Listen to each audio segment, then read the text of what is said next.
Stadium, Kansas City, sold out as the first-place Chiefs go against the upset-minded Patriots. Weather is going to be a factor all game long. There's accumulation of water on the field they're trying to get rid of. The hard rains are expected to fall throughout the afternoon. The Chiefs are in position to win their way to the AFC Western Division title with San Diego locked in the first-place tie, but the Chiefs have all the tiebreakers right now, but they cannot afford to stumble against the Patriots.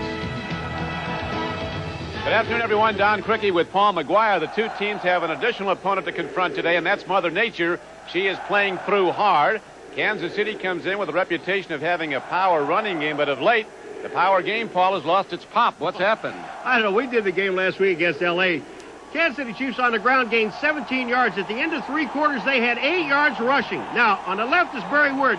He's not going to start. Christian Okoye will start at fullback because they think he's the better runner against the 3-4 defense.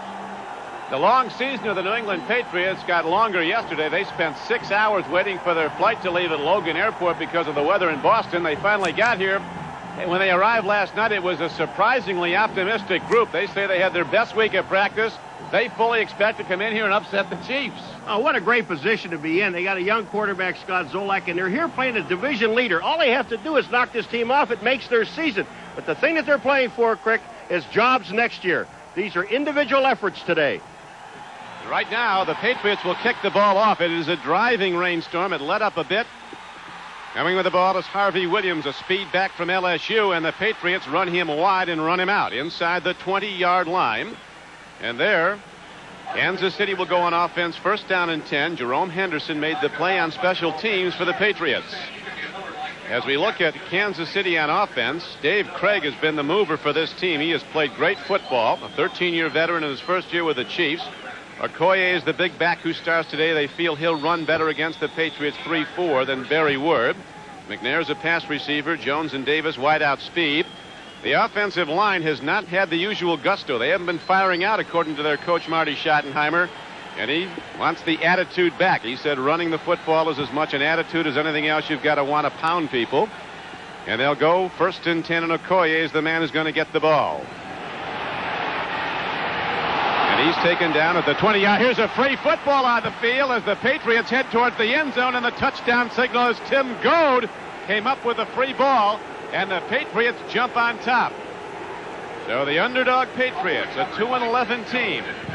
And as we mentioned, an optimistic group coming in, have reason to build on that optimism. Didn't you say in the beginning, just about a minute and a half ago, the ball's going to be put on the ground? Well, Oh, yeah. It was put on the ground by Christian Okoye. I don't understand. When you're going to run Christian Okoye, you don't run him wide. You run him straight ahead. He has got to get his shoulders square so he's effective. When you start running him wide, you slow him down. Look at, he's going to his right. Now, he can't get square up the field. He gets hit, and the ball comes out. Johnny Rembert, 52, hits it, picks the ball up. They have a touchdown. Again, run Okoye up the middle, not wide. The Patriot coaches were all raving about the season that Tim Goad has had at nose tackle. And this time he takes it into the end zone. Rembert and Hurts freed the ball from Okoye. So with the game just seconds old, 18 seconds gone by, and already the Patriots, a huge underdog, have taken a 7-0 lead. And Coach Schottenheimer, who was waiting for his running game to return, finds his running game giving up points the first time it has the ball. But see, now there's some controversy down on the field. You see the touchdown. But the one thing about this offense of the Kansas City Chiefs, they will not get out of it like they did a week ago against Los Angeles. They just went after, halfway through the first quarter, Crick went totally to the pass. Okoye carried the ball, was in for 2 plays. Barry Ward last week was in for 7 plays. That's 9 total. Now, there's Tim Goad. He's a happy man. He's got 6 points. But the Chiefs, being down by 7, will not change their offensive game plan. It just stays intact. They just do the same things they were doing before, except hold on to the ball, they hope. And I'll tell you, Paul, the water's coming down here at Arrowhead like water in a car wash. This is a deluge. And there's going to be more balls on the field. They play on an artificial turf field, which is good. It does maintain a semblance of traction despite the downpour. I'd skip this baby along the ground. The wetter it gets as he gets down to the player, the harder it is to pick up. Bauman's going to kick off. Didn't he just do this? He hits it high into the air. Coming up on the ball is Williams. He catches it at the 10. And he runs into a wave of Patriots who knock him back at the 25-yard line. One of the things the Patriot players, to a man that we met with, talked about was making something happen early, giving their defense a reason to keep on playing great football. There's a team that held the Colts to 2 field goals last week. By any measure, that should be a winning effort on the defensive side. But they lost the game because they've been shut out the last 2 weeks of the Patriots. As we look now at the New England defense, Agnew, Godin, Williams across the front. Tippett, Brown, Marty Schottenheimer, the coach of the Chiefs, said there's not a better inside linebacker in the NFL than Vincent Brown. There are the secondary players as Dave Craig, in the pouring rain, looks to check off the play on 1st down and 10. The Patriots lead 7-0. Okoye this time with 2 arms on the ball, but the New England Patriots give him very little. He's knocked down at the 26-yard line. You know, one of the things we talked about at the beginning of the game, and we'll talk about the Patriots when they get the ball, they love to run it also. But in order for the Kansas City Chiefs offense to work with play action passes, the short stuff, getting the ball downfield, the running game must work. And they have, in the last few weeks, have not been able to run the football. And Marty Schottenheimer says we were supposed to be the team that could run the football. We have not done it lately. That first touchdown could go a long way in conditions like this. Tim Goad in the end zone with Okoye's fumble on the first play from scrimmage. On 2nd down and a long 8. To give it again to Okoye. He takes on tacklers. They take on him. And Okoye is knocked down hard at the 30-yard line. Vincent Brown takes down Christian Okoye. And now Todd McNair comes in. And every pass play, Paul, is going to be an adventure today. It really is going to be. But we'll get back to that in a second. But this little quick draw to Okoye. Gets some nice blocking up front. And when that happens, he can pick up a few yards. Anders, number 38, was the blocker in front of him. On a day like today, Crick, this is an ideal day to throw the football. And believe me, I'm not crazy, because the offensive receivers know exactly where they're going to be. Defense, they're going to have a terrible time with footing. Catching it might be another matter. Yeah, that's true. 3rd down and 5. From the shotgun, Dave Craig gets time, lofts it deep. Going down is Burden, and the ball is broken up very nicely by the rookie defensive back Rod Smith, who went high in the air and tipped it away. Smith, 22, was the Patriots' 2nd-round draft pick out of Notre Dame. Dave Craig, who's had a lot of big games lately, can't hit this one. Well, look at this ball. It just really has too much air under it, and it gave Rod Smith time to get back and get to the ball. Burden had him beaten. If the ball would have been thrown deeper, that's easy to say. I guess he's going to lose the handle on it. Would have been a completion, or could have been. New punter in. There was an injured punter last week, Brian Barker. This is Kent Sullivan they just picked up. Walter Stanley goes back for New England. Fields the ball at his 28. They set up a return left. Fumble. Ball on the field. Kansas City has it. You like fumbles? We got fumbles, and there's going to be plenty more to come. I think Carter's the guy that got downfield. Dale Carter, number 34, that makes the pop on this play. Tracy Rogers ends up with the football. But watch 34. No, I'm sorry, it isn't him. I thought it was. McNair. It was McNair, who is the receiving back out of the field. Carter goes down. He was in the vicinity. Look at McNair. That ball pops out. You pegged this game right. It's going to be on the ground, huh? Twice. Twice it's been on the ground. And we have 12:49 left to play in the first quarter. The Patriots made their fumble recovery count as Tim Goad scooped it up, ran into the end zone on the Chiefs' first play from scrimmage, and that's how it stands 7-0. Throw the ball. Okoye. Come on like a locomotive, hits right at the Patriots and drives the ball to the 25-yard line, a gain of almost 7 yards on the play. Goad was knocked back, but he made the tackle. One of the reasons I said throw the football is if you look at the Patriots defense, correct, you've got 8 guys up along the line of scrimmage. They are going against run. There are only 3 guys deep, 2 corners and 1 safety. So it's an opportune time to run a play action and throw the ball. Now here's Okoye. Again, straight ahead. This is where he's effective. Not running wide. You take away all of his strength. This defense, I mean, everybody's up on the line of scrimmage. Yeah, they're looking run all the way, and run it is back to Okoye as the Chiefs are firing out off the ball. Now their ball might have been on the field, but the Chiefs have it, and they do have a first down to the 20-yard line. That might be the game plan all day long. Right at the Patriot defense on a straight-ahead drive blocked by the offensive lineman with Okoye to follow. Well, just remember now on this, you got Mike Babb, who is a new center, so they're running straight up the middle. What this does is if you see Babb 60 and they're pushing and shoving, if you have Okoye going straight up the middle, Cricket, it eliminates about 7 other players because you're running directly at Goad and you're running at the 2 inside linebackers. So it kind of basically eliminates the other 8 players. Patriots could be ripe to be hit by a deep throw anytime also. Ball playing up, they go back to Okoye. And at this point, the Chiefs dominating on the line of scrimmage, their offensive line beating the Patriots defensive front. Again, Goad on the tackle.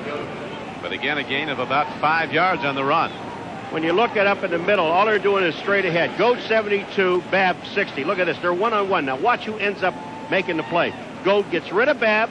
Remember, Babb has not played since August either. He's been home in Cleveland with a radio show. I don't think he's in too good a shape. Conan the Barbarian, they call him in Cleveland, part of a routine they had there. He was a good center for a number of years, and here now is the handoff. Going straight again is Christian Okoye inside the 15-yard line and close to a first down, but short of it. Jonathan Hayes and Keith Cash, a pair of tight ends blocking for the Chiefs. Didn't you say at the beginning of this game New England shortened up their offensive game plan?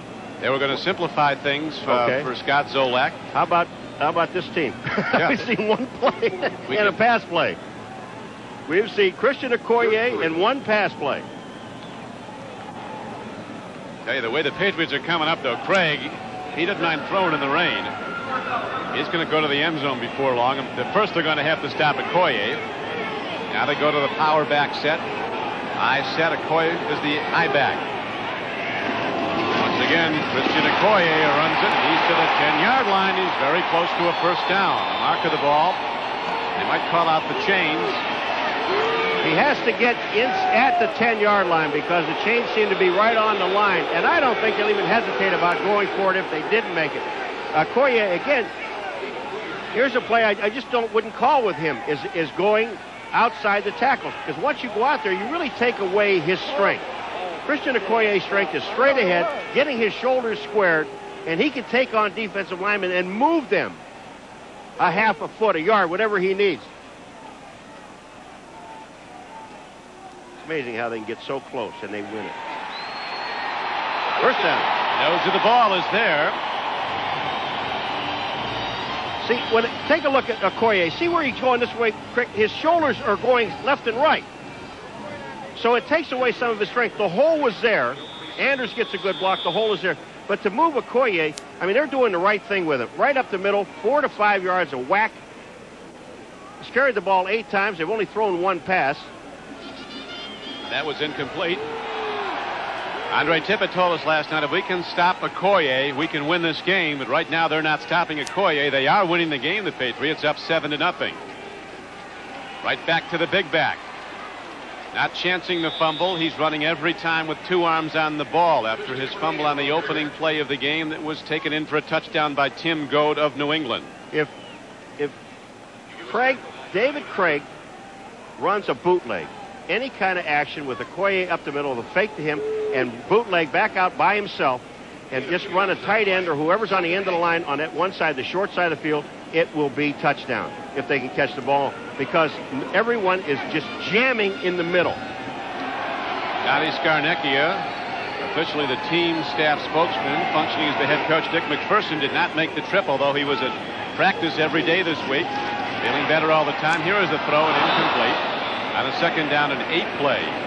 Kicking game also, Paul, is going to be an adventure as the Chiefs could be 1 down away from trying a field goal. 3rd down and 8 coming up as they now send an array of wide receivers. Well, that time Craig tried to run the bootleg, but the guy they didn't fool was number 99, David Howard. He was right out in Craig's face. He never had a chance to throw the ball and just had to dump it.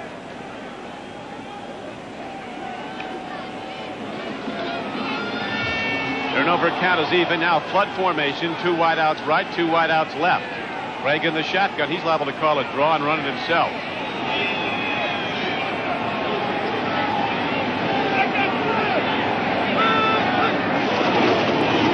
Big rush. Craig looking to run. He's going to get him. He's taken down at the 13-yard line. He initially did look to pass, then tried to take it up the middle.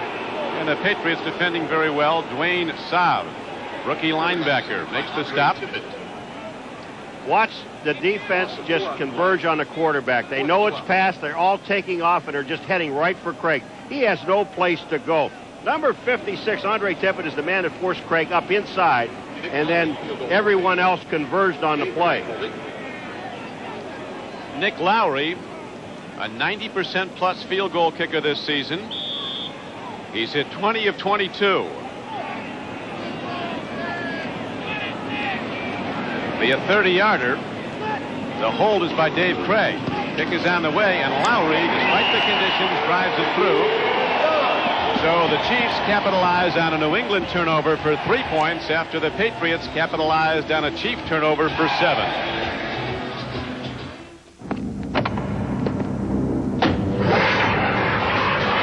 Parents of the Patriots quarterback, Scott Zolak, asking themselves the eternal question, are we having any fun yet? Yeah, I'm going to tell you what, when you see where they are, ladies and gentlemen, they had better seats in their hotel. They could see better. It's right across the street is the hotel. Look where they are in this stadium. Nice seats, Scott. Hey, boy. You might be big in New England, but Kansas City, they haven't heard of you. Yeah, they don't know who he is yet. They will.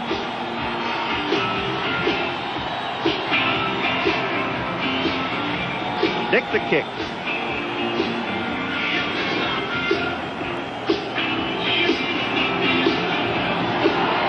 Lowry, who hit the field goal, kicks off, drives it downfield. And coming with the ball now for the New England Patriots is Scott Lockwood. He's a rookie running back from Southern California. And he put it on the ground, Crick. I'm sorry, but it hit the ground. It'll be there again.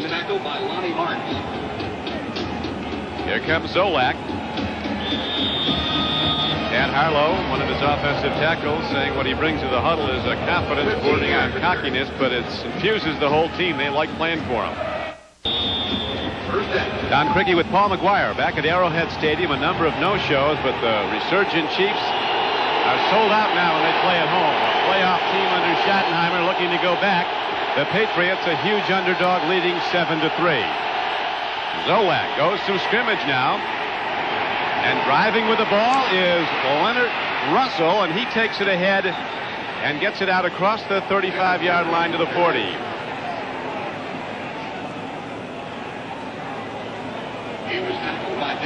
Patriots sending their offense out for the first time, yet they lead the game. Leonard Russell breaking a play on first down. Stevens will be in the lineup often.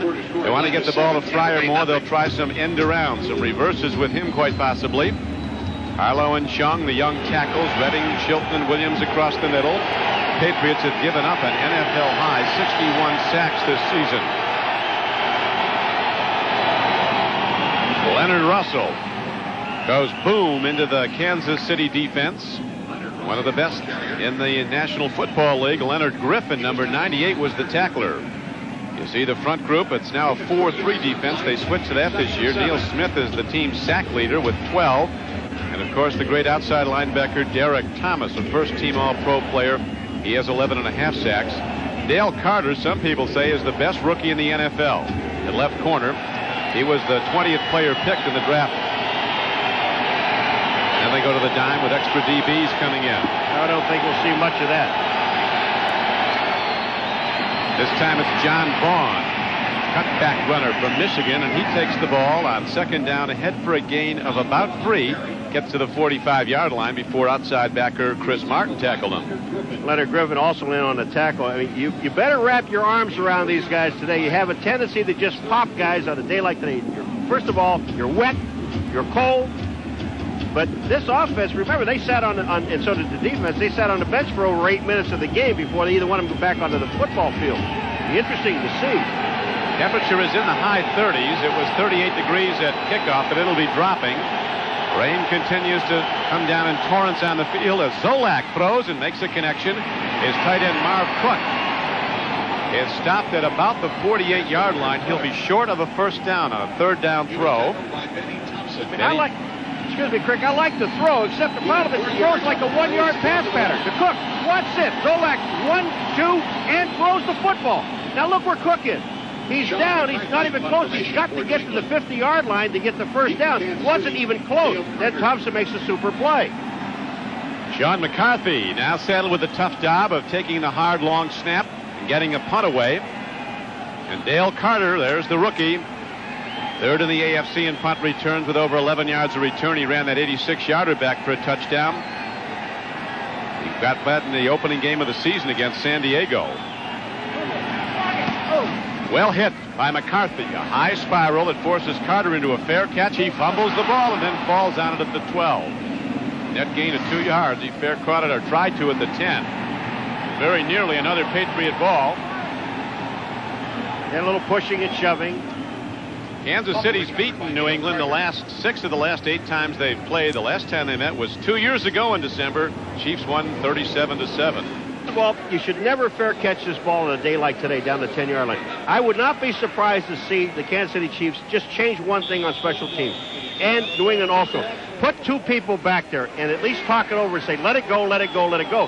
He's down, Carter's down at the 10-yard line. And then you see a little altercation afterwards with Kevin Turner. Nothing really happened. Exchange little pleasantries. That's all. So far, 2 punts and 2 fumbles. Carter got his back. Here's Okoye again, and the Patriot defenders are reading him all the way. A penalty marker's down at the line of scrimmage, and that stops the clock with 4 minutes and 53 seconds to play in the first quarter. Ray Agnew came all the way from the other side to make the play, so if you're going to run those slow developing plays, off tackle holding, that'll put him back another 5 yards. I don't know if you take the penalty here or not. I think you refuse it. They didn't gain anything. But you're going to have to block on the backside.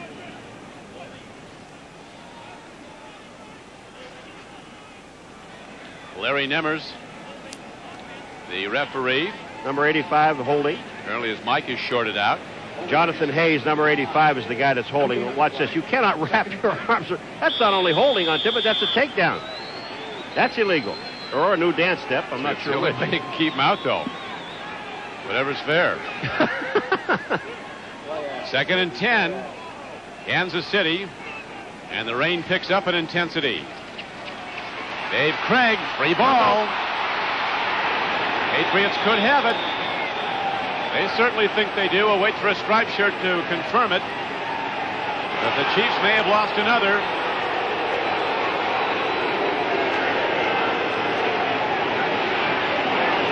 Five fumbles so far in this first quarter. All right, let me explain something to you, folks. And New England Patriots, remember something. Last week, they only gave up 6 points. But watch this. Here's Craig. Now, when he steps up, he's going to get hit by Andre Tippett. The ball comes out. Now, if you're going to run play action passes, you've got to have a running game first. Now, here comes Tippett inside. Okoye tries to block. You've got to get up in his face and watch Tippett. Right there, knocks the ball loose. Well, I don't know. If there was a replay, they may have given the ball back to Kansas City because Craig's arm was moving forward. Looks like it could have been. That's right. Let's see if we can call the play here, Paulus. I pick Leonard Russell, the eye back, to get it. I would. Nice call, Craig.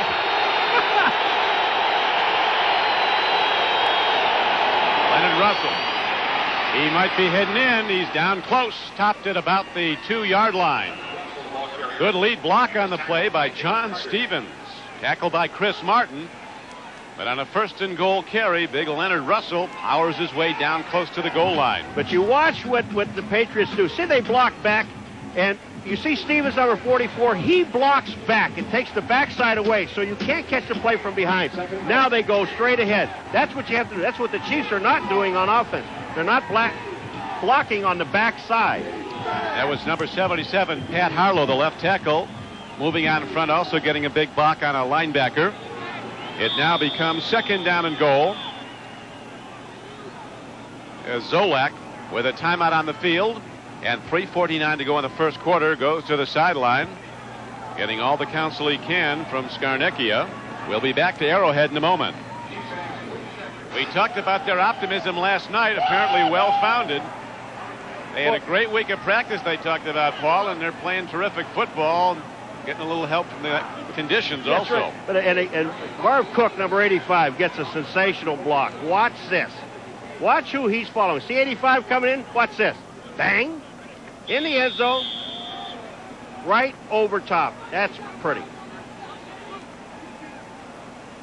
So Leonard Russell protecting the ball, following his blockers, and now Charlie Bauman's out to try to make it a 14-3 game, New England. Not going to happen. Dale Carter brings him down. And so the Patriots will now go into kickoff formation with a 13-3 lead. Hey, Benny. That's Benny Thompson. Benny, let me explain something to you. Once this guy is tackled, the ball comes out. That's about it. Whistle blows. That's it. He's down. Whistle blows. First of all, it's not a fumble. The ground, if you're being tackled, cannot cause a fumble at that point. And then everybody's diving at the ball. That's crazy. The whistle. Hear the whistle? Once the whistle blows, everything stops. Honest. Might not be able to hear with that rain drumming on your helmet. So the Patriots with a 13-3 lead. They've converted 2 fumbles by Kansas City into 13 points, 2 touchdowns. Well, I'm just telling you, you talk about some excellent blocking. Redding coming out number 70. He gets a block, Cook gets a block, and Russell gets a touchdown. That's teamwork. You know, this, again, I want to mention this team last week against Indianapolis Colts. They only gave up 2 field goals. Now, here are 2 fumbles resulting in touchdowns. That's a giveaway takeaway. Kansas City Chiefs, remember, they're the #1 team in the National Football League. And the New England Patriots, they're near the bottom. But this Patriot defensive football team, 2 field goals and you can't win a ball game? They didn't even have 100 yards total offense today. Now, they just had a disastrous day. But they come in unbowed.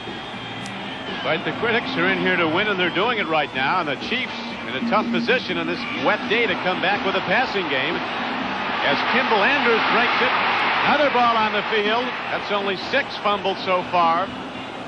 All right, here's the question you were talking about a little while ago. The ball is fumbled out of bounds. Control was Kansas City. He cannot fumble it forward. The ball will be marked back down at the 31-yard line, not up at the 41-yard line. There's Andrews. He's coming up. Watch this. You've got to get control of this football. It's raining, son. Bang, look at the hit. The ball comes out. Now watch what happens to the ball. Even though the Patriots touch it, doesn't make any difference. If the ball goes out of bounds, you can't get forward on an offensive play. The play should come back to the 31-yard line. They're marking it at the 39. Shouldn't be there. Well, now they're looking. Officials are conferring, and Coach Schottenheimer is wondering what to call from upstairs. He's talking to his offensive coaches, looking for something perhaps more explosive than the straight-ahead slant play to Christian Okoye. Game clock is down to 3:34 to play. A driving rain falling on a day when the temperatures have now fallen into the low 30s.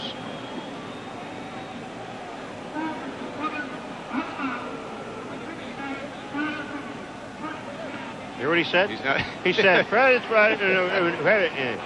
which means that you can't fumble the ball forward from where the ball was hit. Then they'll go and bring it back there, and you don't get that extra yardage. That's the old Dave Casper rule, isn't it? That's right. That was easy for referee Nemers to say. I'm waiting for him to hit that switch and light up a little bit. That's going to... I tell you, that can happen. He'll shoot his hat right out of the stadium. Christian Okoye once more, and he shoots ahead after the initial contact and gets the ball out to the 38-yard line, where he's tackled on the play by inside linebacker Vincent Brown and by Chris Gannon, number 91. Rick, I'm hearing a little booze here, but, you know, Christian Okoye just picked up 5 yards. You keep doing that and go down the field. This all now is all low-risk stuff. You just can't afford it. They've tried a couple of play-action passes, and they've gotten hammered with it. Now Craig's looking at his wrist, saying, do we have this play on my wrist or don't we? I think, though, Paul, your chances of going the long field on a sustained drive are very limited. Really are, but I mean, you can't be throwing the ball around, too, because they can't hold on to it. Second down and 5, Okoye to get the ball again. A play fake, a penalty marker. Here's a throw downfield to a wide open J.J. Burden running in the open field. He's inside the 20 and taken down at the 8-yard line. A penalty marker down at the line of scrimmage. So it's going to be critically important now to see which way the penalty flag goes. Well, they don't look happy on the Kansas City bench, and they think it's against the Kansas City Chiefs. Now they're bringing it back. Legal procedure. Yeah. It negates a 54-yard play. We were looking for Craig to hit somebody deep before long because the Patriots had everybody up, and he hit a guy with nobody within 10 yards of him. I mean, the play was a perfect play called. We can forget about that. You don't hear him anymore. But there was a perfect play call. You got a guy in motion. And again, when I talked about the first series of downs with the Chiefs, New England Patriots have 8 guys what they call in that box up around the line of scrimmage. So all you really have to do is get one-on-one coverage because that's what they're playing. They're playing man-to-man. They're not playing zone. Tell you, Paul, referee Nemers, he's either going to not be heard of from again today or else he's going to blow the sound system out when he comes on. I think we got to shorten that wiring. Well, I'll tell you what, I wouldn't be hitting that wiring. Dave Craig found the open man. He'll go back to it. He has to. His team down 13-3 as the rain continues to pour down in Arrowhead Stadium in Kansas City. Second down and 10. Straight drop this time. Over the middle he goes. And then Keith Cash has the ball, and he's ahead for a first down. Now, for all you young people out there, Keith Cash does the smart thing. Not only does he catch the ball, he goes for 20 yards, but watch what he does when he catches it. Look at his arms. He gets both arms around the ball, over the middle. Watch this. Now he's running with it. He's got both arms on the ball. Hit all you want. A lot of guys popped him. Maurice Hurst was the first, and he bounced off. But the Kansas City Chiefs now got away from the running game, throw the ball on consecutive downs. One is called back. This one goes for 20 and a first down. They're down to the Patriots 13-3 with 1:28 to play first quarter. Craig looking deep. He's got time. Swings it off to his tight end. Keith Cash again, but this time linebacker Dwayne Saab is there to make the stop. Now while we have a moment, let's go to NFL Live in New York. Bob? Don, with a record of 3-10, the Lions are intent on finding some things out about the former Heisman Trophy winner Andre Ware, their one-time #1 draft choice. He's got them off to a 7-0 lead early in the second quarter at the Silverdome over the Browns after this 13-yard peg with the catch and run by Brett Perriman. Nice bit of running by Perriman for the touchdown. Lions with the lead. Back to KC. Thank you, Bob. And here in KC, we're inside of a minute to play in the first quarter. New England capitalizing on 2 Kansas City fumbles in the rain. Scoring 2 touchdowns. Tim Goad, a nose tackle, scored the first. Leonard Russell, a running back, scored the second. Chiefs have been limited to a field goal by Lowry. Handoff goes to Okoye on second down and 9. And he takes it inside the 45-yard line. We got folks hitting after the whistle here, Paul. Well, you know, a little pushing and shoving, nothing dramatic. But with that time, what David Craig did, he got up to the line of scrimmage and he saw that the Patriots had 4 down linemen, 2 linebackers, and 5 defensive backs. So he checks off to a running play with Okoye, because if you get by the lineman, all you have to do is beat one of the linebackers. That will do it for the first quarter of play. And the Patriots, who were 6.5 hours late arriving in Kansas City yesterday, get off to a fast start with a 13-3 lead. Isn't that cute? You got to give the cheerleaders credit for being out here. Saw them dancing around. Look at this. And Lenny Dawson's name. He's right down the way here doing the radio for the Kansas City Chiefs. Part of the NFL Hall of Fame and the Chiefs Hall of Fame. As now the Chiefs break the huddle. They have the ball, 3rd down, and they need a good 6, almost 7. Ball position just inside the Patriots' 45-yard line. There was a guy that's not going to quit smoking in the near future. Should I tell you that? He's going to smoke out on a day like this. You got problems, pal. You have to keep it lit. Craig on the rollout. Here comes the rush. He dumps it off beautifully, and McNair is ahead for a Kansas City first down. Todd McNair with his 39th catch of the year. He's the leading receiver for the Chiefs, and it's good for a first down. What a nice play by Craig. Now watch what he does when he rolls here. See 48 McNair sneaking through. Now watch. He's got his eye on him right now. McNair is going away from the defender. Craig just flips the ball to him.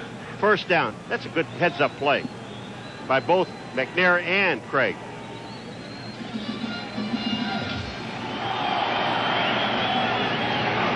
Early in the second quarter, the Chiefs trying to get back in the game. Down 13-3. Okoye breaks it. Dave Craig, Paul, really sold the fake. It looked like he was play faking, and he dropped back as if to throw. And some of those backers stayed on him, and Okoye breaks it. Maurice Hurst finally knocks him down, but there's a gain of 11 yards and a first down. Oh, Crick, watch the right-hand side of the screen. You're absolutely right. Watch this fake. It freezes the safeties. It freezes everybody on the right-hand side of the field. And then when Okoye breaks in, all he has is the secondary to deal with to make a good play, but he gets a first down. Okoye getting a lot of work, 13 carries. He's up to 50 yards rushing. But so far, his initial fumble on the opening play from scrimmage has been the difference. That was what gave Tim Goat a chance to run it in for the first touchdown of the game. Nice play fake. Here's a throw coming out of the backfield again. This time it's Kimball Anders, number 38. Tim Gordon runs him out of bounds and does it at the 9-yard line. So the Chiefs, on a wet day, find themselves doing well with the passing game, as you expected they might have to go to. Well, I'm going to tell you what, Christian Okoye, what a tremendous block. Watch 35. Watch this block. Stop right here. Look at that block. I mean, he just takes the man out. Now he opens up the passing lane for Craig. He sees Anders. Anders gets the ball to the 10-yard line inside the 10. What a great play. Okoye makes it work. Chiefs now go first down and goal. From 10 yards out. Again, Craig takes a look, lofts it into the end zone, and overshoots his man, Willie Davis, who averages almost 20 yards a catch. Dave Craig really thinks this kid is going to turn into a star. Great deep speed. Say, David Poole kind of grabs him in the end zone. I mean, you know, no harm, no foul. Look at this. He's the only guy. He's the only guy in the National Football League, in the entire National Football League, that averages over 20 yards a catch. I don't think he wanted to catch that one. That was only like a 9-yarder. For years, Stanley Morgan, the Patriot, he averaged over 20 for his career. Yeah. Finally retired. We thought when we saw him over in Berlin, we thought maybe he's going to play one year. We were doing with Denver. Yeah. Yeah. And then they just couldn't keep him. Okoye turns it up, takes it to the 8-yard line, and that brings up third down and goal from 8 yards out. And power package people come in now. Now some wide receivers come in from the Kansas City sideline. Number 96, Brent Williams, was the tackler for the Patriots. Obviously, the Kansas City would like to have a touchdown. I mean, we're not that dumb. But remember, there was a missed extra point by the Patriots. Field goal still only puts them a touchdown down. So they're not going to do anything drastic here. They want to get the touchdown, no question about that. But they'll throw the ball away if they have to, just to take the field goal, especially with a guy like Lowry.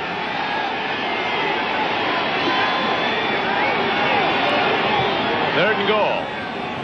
3 wide receivers set to the left, to the top of your screen. Dave Craig's looking that way. He fires towards the end zone. Almost a pick by the Patriot defense. And again, the Chiefs get close, but they stall, and they have to send out their field goal kicker, Nick Lowry. What a nice play by Maurice Hurst, number 37. He's the guy that makes the play at the goal line. Left of your screen, you're going to see it. Craig is trying to get this into the end zone. Watch Hurst. Look at this coverage. It's absolutely perfect. You can't play it any better than that. And then they almost got the ball in the air. Good defense. This will be a 25-yard try by Nick Lowry. Dave Craig is his holder. Patriots with the 13-3 lead.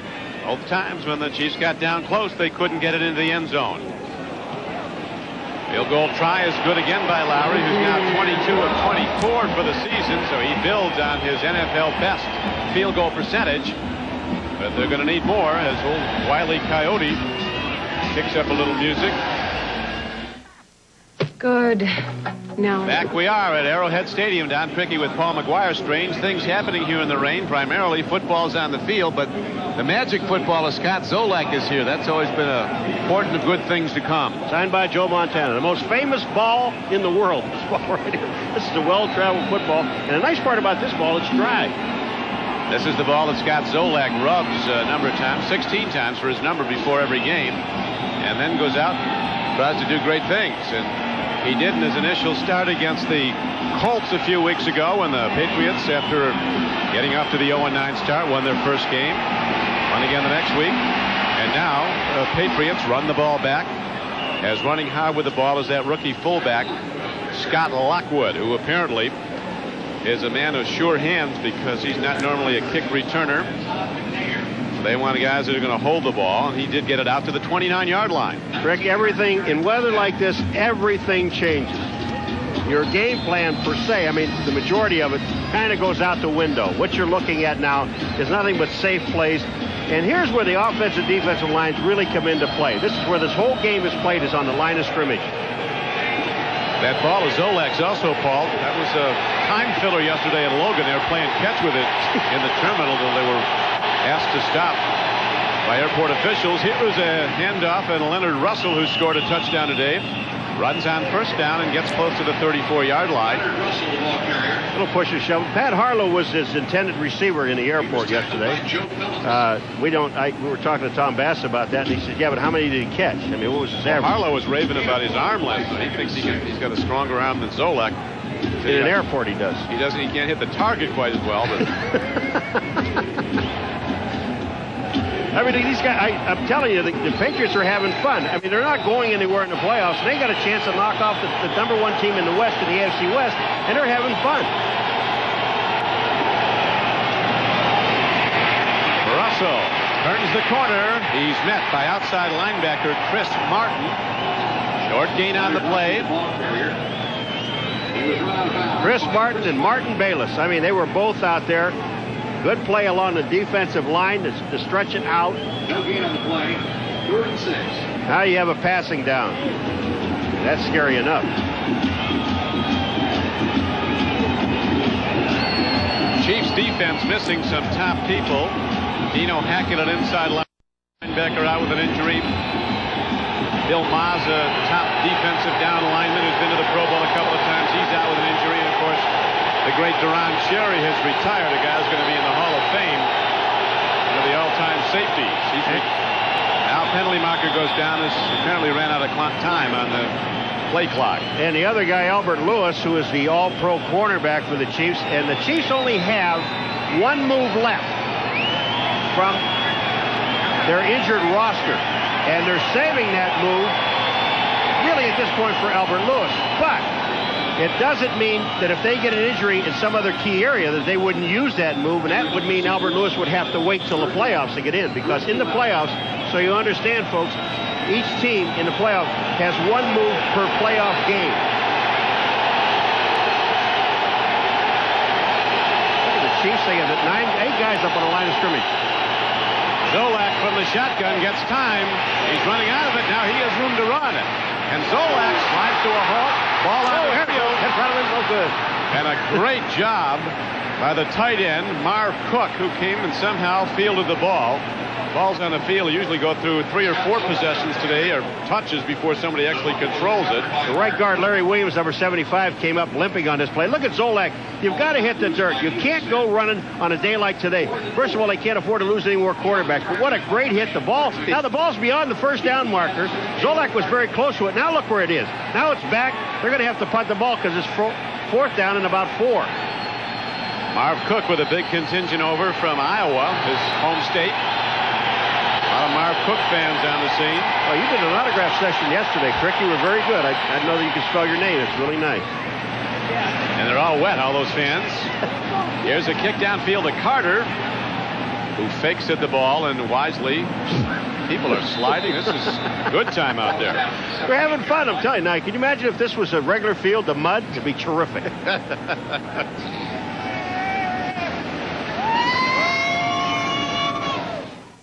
You buy the heartbeat of America, Chevrolet, and your local Chevy dealer.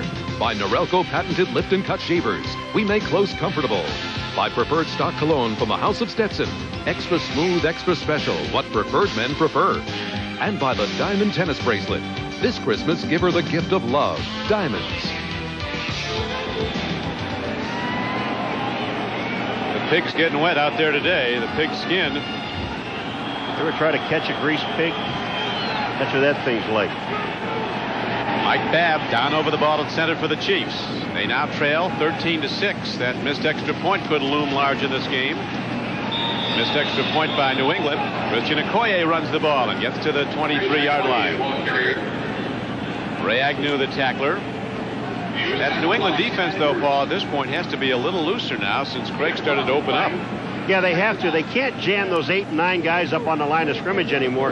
Now, in first down situations, they're doing that because the Chiefs actually have not thrown the ball on first down yet. If Craig would come out on first down and throw one, I think, you know, they get some success. Or if in a fake, run a little screen to Okoye. Second down. The Chiefs need 9. Okoye the lone setback. Craig with a straight drop and a deep one. Looks them all over. Gets the ball to... Ooh. The Patriot closing on the ball quickly. Maurice Hurst moving on the ball. Chicago, as you see, as we look at the update ticker, up in front of the Pittsburgh Steelers. Some underdogs in the lead today, including right here at Arrowhead. Dogs are having fun today. This is a fun day for dogs, especially teams that are, again, that aren't in the playoffs. They're having some fun. You know, it was interesting talking to Andre Tippett last night. He talked about he came to the Patriots in '82 out of Iowa, and they were really down there then. And, of course, after the '85 season, they were in the Super Bowl. He said it changes fast. It can change fast again. So we don't have a 2-11 defense. He said our offense is going to get better. We're going to talk more about who the Patriots are going to be drafting in the next draft. A very critical draft. They're going to pick near the top, obviously, the way they're going right now. They're saying there was a trip or a push, but wrong. Watch Poole on the outside. Now, Poole is there on Hargane, but watch what happens. They get their feet tangled up. This is unintentional, but the best part about this, the reason the call was made is because that ball was so far wide, he couldn't have caught it anyway. Walter Stanley comes in, and the punter's back on the field now. This is Kent Sullivan. Hit the ball well, as you see the first time, got a 43-yarder off. Walter Stanley, he has thoughts of rain, and remember, he fumbled a punt return. End-over-end punt. You don't touch this. Walter Stanley does, in his wisdom. But he held on to it at this time at the 48-yard line, a 35-yard punt. And the Patriots come out as the rain lets up quite a bit to go first down and 10. New England holding to a surprising 13-6 lead. See, a tremendous show coming up. Olympic memories from Barcelona. Right now, the Patriots building some memories perhaps in an otherwise disappointing year as they hold to a lead. The handoff goes, and running with the ball is John Vaughn. He has the best per carry average of the Patriot runners, 4.2. He's their leading rusher with 370 yards coming in, a breakaway runner.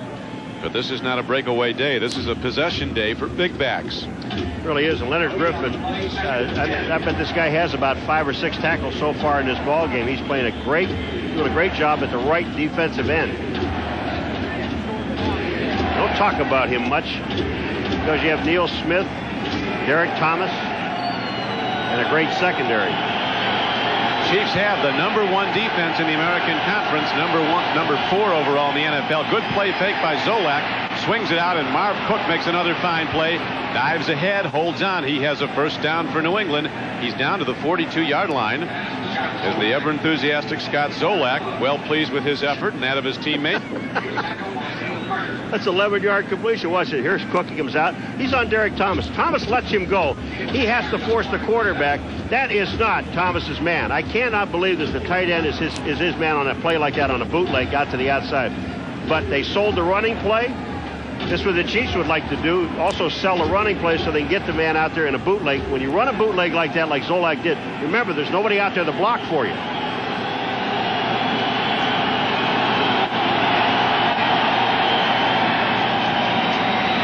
John Vaughn, stutter stepping ain't going to get it done today. No, you don't run up into the line. You either take what little bit that's there and go ahead with it and get 1 or 2 yards. But you start dancing back there, and all you do is let the defensive people get settled. Watch what Vaughn does. When he gets the ball, he goes up and stops right here. You can't do that. You have to take whatever's there, because look what happens now. What happens, the defense reloads. Martin Bayless is a safety, gets up and makes the play.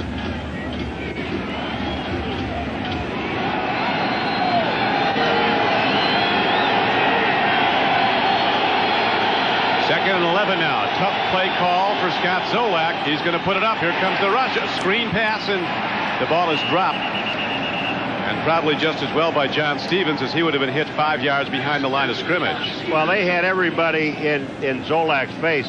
Sally Amul was there, and also Derek Thomas. I mean, he really had no chance to set up. This was supposed to be a screen. Watch Thomas. He forces the play. Zolak doesn't have time to set. He has to throw the ball right away. John Stevens was not prepared to catch the football, even though the ball did hit him in the leg. Third down arises now. 5:50 to play in the first half. Rain's kind of slowed up. It's just down to a monsoon now. It'll be back up to full speed. Here they come. Showing blitz. Here they come, and it's high. Full blitz. Good play. Defensive call by the Chiefs. Benny Thompson and Neil Smith led the charge. Well, everything that had to go wrong in this play went wrong. First of all, it was the high snap, the bad snap to Zolak. Watch this. And the blitz is coming. You don't have enough people to block them all. Here comes Smith and Thompson. They'll each get a half a sack on this play.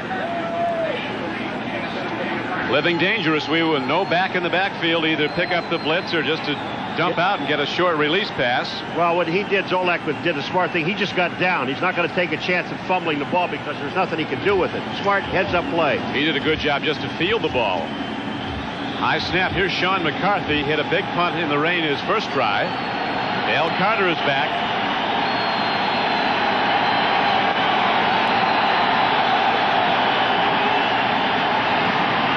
Another terrific punt by Sean McCarthy. A lot of hang time, and Carter will run it back.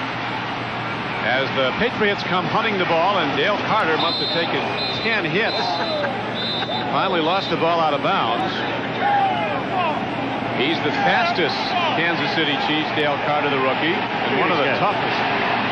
Well, you know what's nice about this little melee down here? They're all little guys hitting each other. When I say, they're all like 200-pounders kind of bouncing around.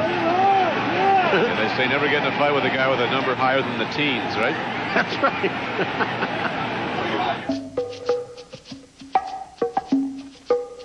After this one's all up pushing something. See Benny Thompson, he starts it with the shove right there. Now watch where he goes. He's out of there. All right, the rest of you guys, get in there and fight. He's gone.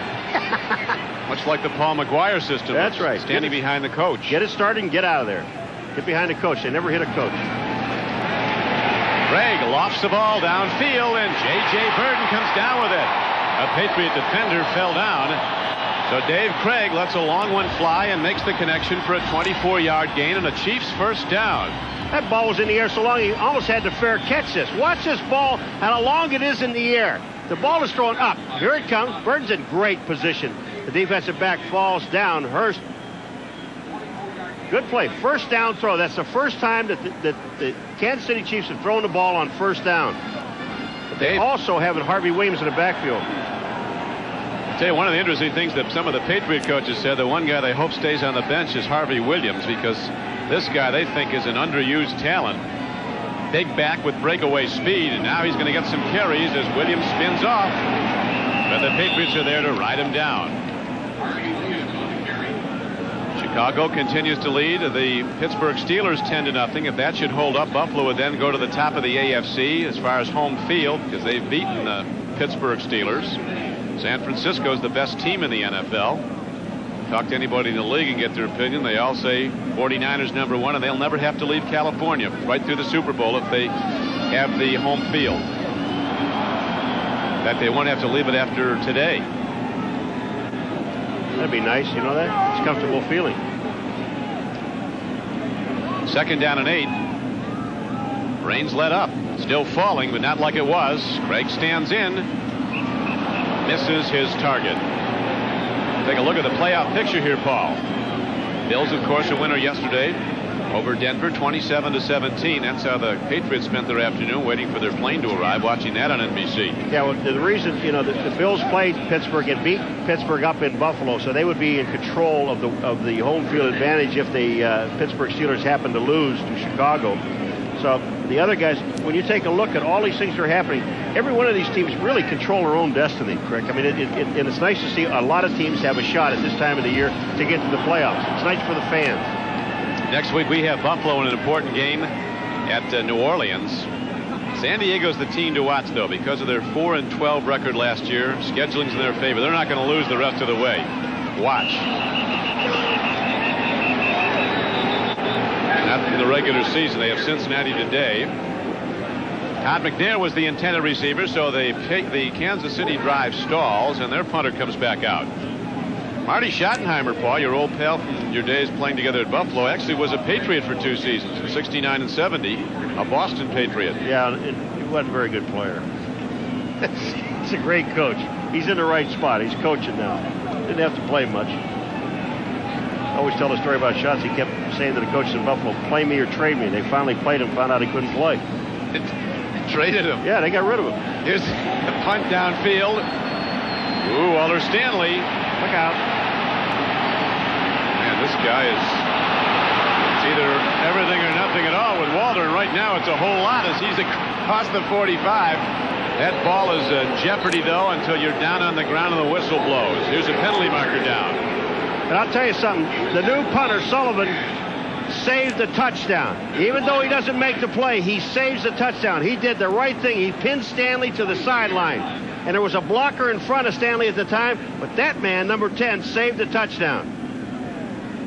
But if the penalty is, they say the penalty now is on Kansas City, on top of this, what a great run. I mean, Stanley was just slipping and sliding.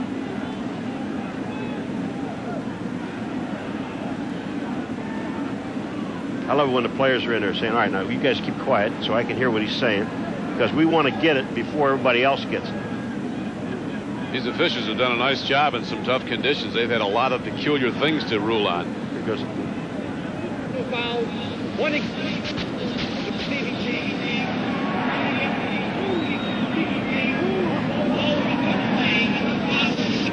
once again, easy for him to say. Well, the ball's going to be, there's offsetting penalties, and the ball will be put in play right here, right where he catches the ball, because there's a penalty, and everything else stops now. Now watch Stanley. What a great job he does of getting away. But the guy Sullivan, watch number 10. Here's the job he does. He takes the lick, but pins Stanley to the sideline, and now there's no place to go. Remember when Walter Stanley showed up this season, Dick MacPherson said of him, Paul, I hope this guy's as good as he says he is. He is. He's a talker, isn't he? I tell you, he's not afraid. He's taking chances all game long. Now the war chant starts to echo down from sold-out Arrowhead Stadium, but there's a lot of no-shows because of the rain. Something I don't understand, and I know with your Notre Dame background, and you'll be able to tell me this. They have Wile E. Coyote on a scooter down here, right? Right. They are the Chiefs, which are Indian. Is that correct? That's right. And then when they had the old stadium, they had the Wolf Pack. I mean, and Foxes. What? I mean, I don't understand. What are these people? Well, they have all full range of animals here. The Domino's Pizza NFL Live halftime report. Bob Costas, O.J. Simpson, and Dan Hampton will be reviewing the scores and highlights. Old Hamp, they called him the king when he was with the Bears. Maybe you could explain that to the audience. He led that team. He was royalty. He was a great player. Here's the handoff to Leonard Russell again, who's done a big job. Big back. They keep on hitting him. Almost a flag call there as he took a pop outside of the white line by Charles Mincy. Well, I'll tell you, again, Leonard Griffin does a great job to move everything to the outside. He doesn't make the tackle, but he forces Russell to run wide. Watch at the end of the line. Watch number 98. Right here, you see that move he makes? He gets his arm on Russell, just forces him to the outside, and then he gets help from Mincy. 1 yard gain. Coming into the game with the 27th ranked offense in the NFL. Draw play, and John Vaughn picks his way and holds on to the ball in a second down and long 9 call. He gets ahead for a gain of almost 7 yards out to the 25-yard line. That Zolak now, Paul, has to be thinking blitz and every down he has to throw on. And the Chiefs look like they're going to take one of their timeouts. Yeah. 2:47 left to play in the first half as Coach Schottenheimer checks the clock. Favorite at home against hapless Cincinnati.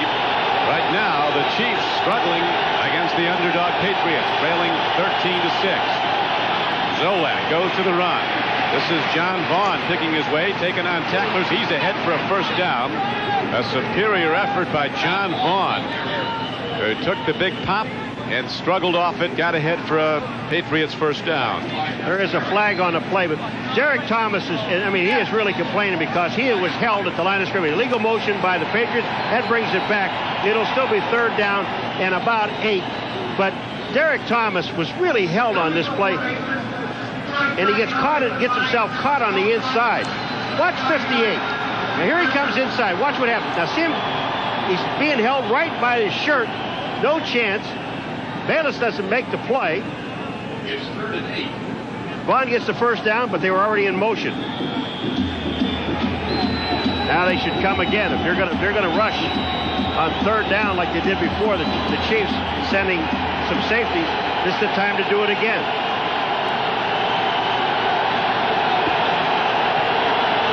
They dig in. 5 men up front. Here comes Derek Thomas coming hard. And the Chiefs do a good job on defense as they shut down the draw play to John Stevens. Benny Thompson really makes a sensational play, because if John Stevens gets away, he's going to probably be able to pick up the first down. Benny Thompson is the guy that got in, made the play. He was a check man. He was looking at the back and made the play. 2 minutes to go in the first half now. A timeout on the field, and the Chiefs continue to trail New England. 2 minutes to play in the first half. Patriots 13, Kansas City 6. Chiefs a big favor, limited to 2 Nick Lowry field goals. Patriots with 2 touchdowns, 1 missed extra point. Oh, watch out. Dick never got away in this extra point. Holder couldn't handle it. Dale Carter looks, this might be a live ball, New England. This ball should go to the New England Patriots. What's he doing? Because Carter is up there and he gets hit into the ball. He reached down at it and touched it. Well, the ball hits off his leg. Now, I don't know what they're going to call here, but if they had a replay, I guarantee you the ball goes to New England. I don't know what Carter's doing. Watch this. The ball takes a hard right, and they're going to give the ball to New England, I think. But watch this. Look at Carter. I don't know what he's thinking about doing here, because see, he doesn't hit it there, but actually he still doesn't hit the ball. Literally, it was down, it looked like. Now they're going to meet on that, and they should. Yeah, but he does not hit the ball. No, he did not touch the ball. It was knocked into his foot, but it was knocked by a defender, which means it was immediately touched down at that point. When it's touched like this, remember something that happens, folks. You see this ball is touched here by the defender. Now, Carter can pick up the ball, run it all the way to the goal line, fumble the ball. They'll still get the ball there because the ball is dead. Once the offensive player touches the ball is dead. Carter really should have been nowhere near the ball at that point. He shouldn't have been, but I mean, what I'm saying is the rule reads this. If the offensive man or the punting team touches the ball, then it is still in the playing field. He could, right here, watch this. He doesn't touch it, but the kicking team does. Okay, now that ball is down, basically down there. But if Carter or someone else from the Kansas City Chiefs goes over and picks up the ball, they can run with it. That was the commissioner, Paul Dagliabue, said when he lobbied hard to keep instant replay. He said, if we vote it out, television's still going to have it. We don't have the recourse to correct a mistake. And that's a tremendously difficult call for the officials. But the ball is going to go over to New England. If there was replay, it would not go over to him. That's right, exactly. Jerry Seaman is here, and we hope maybe we can get a ruling from him on this. But I can tell you now, again, there is no replay, folks. But this ball should be Kansas City's ball there.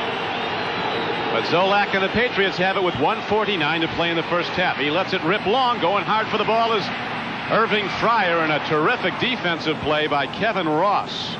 The right cornerback running stride for stride with Irving Fryer, and the Chiefs have done a terrific job keeping Irving Fryer out of the game so far. But look, at this ball was on a rope. I mean, Zolak really fired this ball, and Fryer almost had a chance, but Kevin Ross, what a sensational play he just made going up with Fryer. Very good corner right here. Very good. You see, has been to the Pro Bowl twice. 7-year veteran from Temple University. Now the Patriots send Fryer to the near side, lower right-hand portion of your screen. McMurtry's wide right. They go to the draw play, and running straight ahead is Leonard Russell, and he does a yeoman's job, laboring his way down to the 45-yard line of Kansas City. Time becoming very much a factor now, as you see, down to 1.5 minutes to play in the first half. Martin Bayless just saved a long game. What you're seeing up here is a lot of people arm tackling. Watch the number of people that hit Russell here. Here he comes through. 1, 2. Look at the arm tackling. There's arm tackling. Excuse me, I thought it was Bayless. It was Carter that comes up and makes the play. Bayless is the guy that was arm tackling and missed him. You cannot arm tackle the backs at New England Patriots. They're just too big and too strong.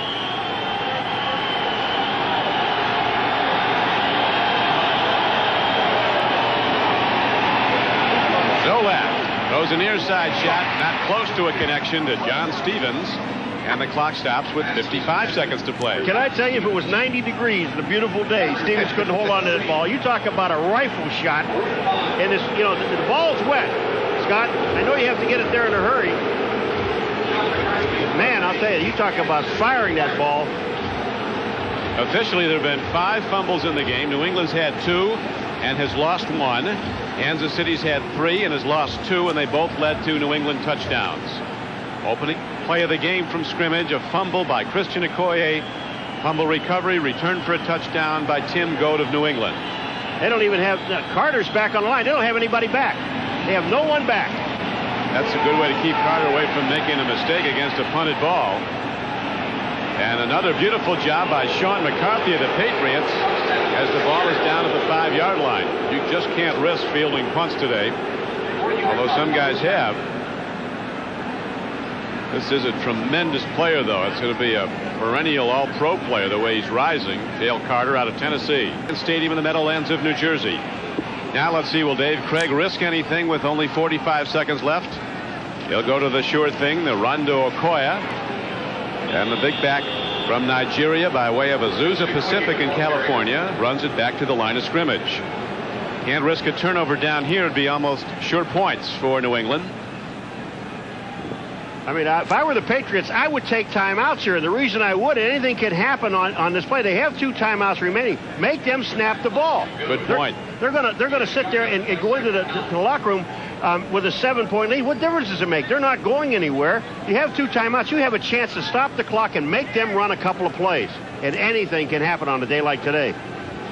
Big Tim Goad ready to hunt the football, but there'll be no more plays in the first half as time runs out, and the Chiefs don't get a very welcoming reception or departure as they leave the field. Lots of boos. We'll be back with the Domino's Pizza NFL Live halftime report after this message from the National Football League and a word from your local station. And Patriots' first trip here as they come in on a very rainy day after a much delayed trip from Boston because of the weather there.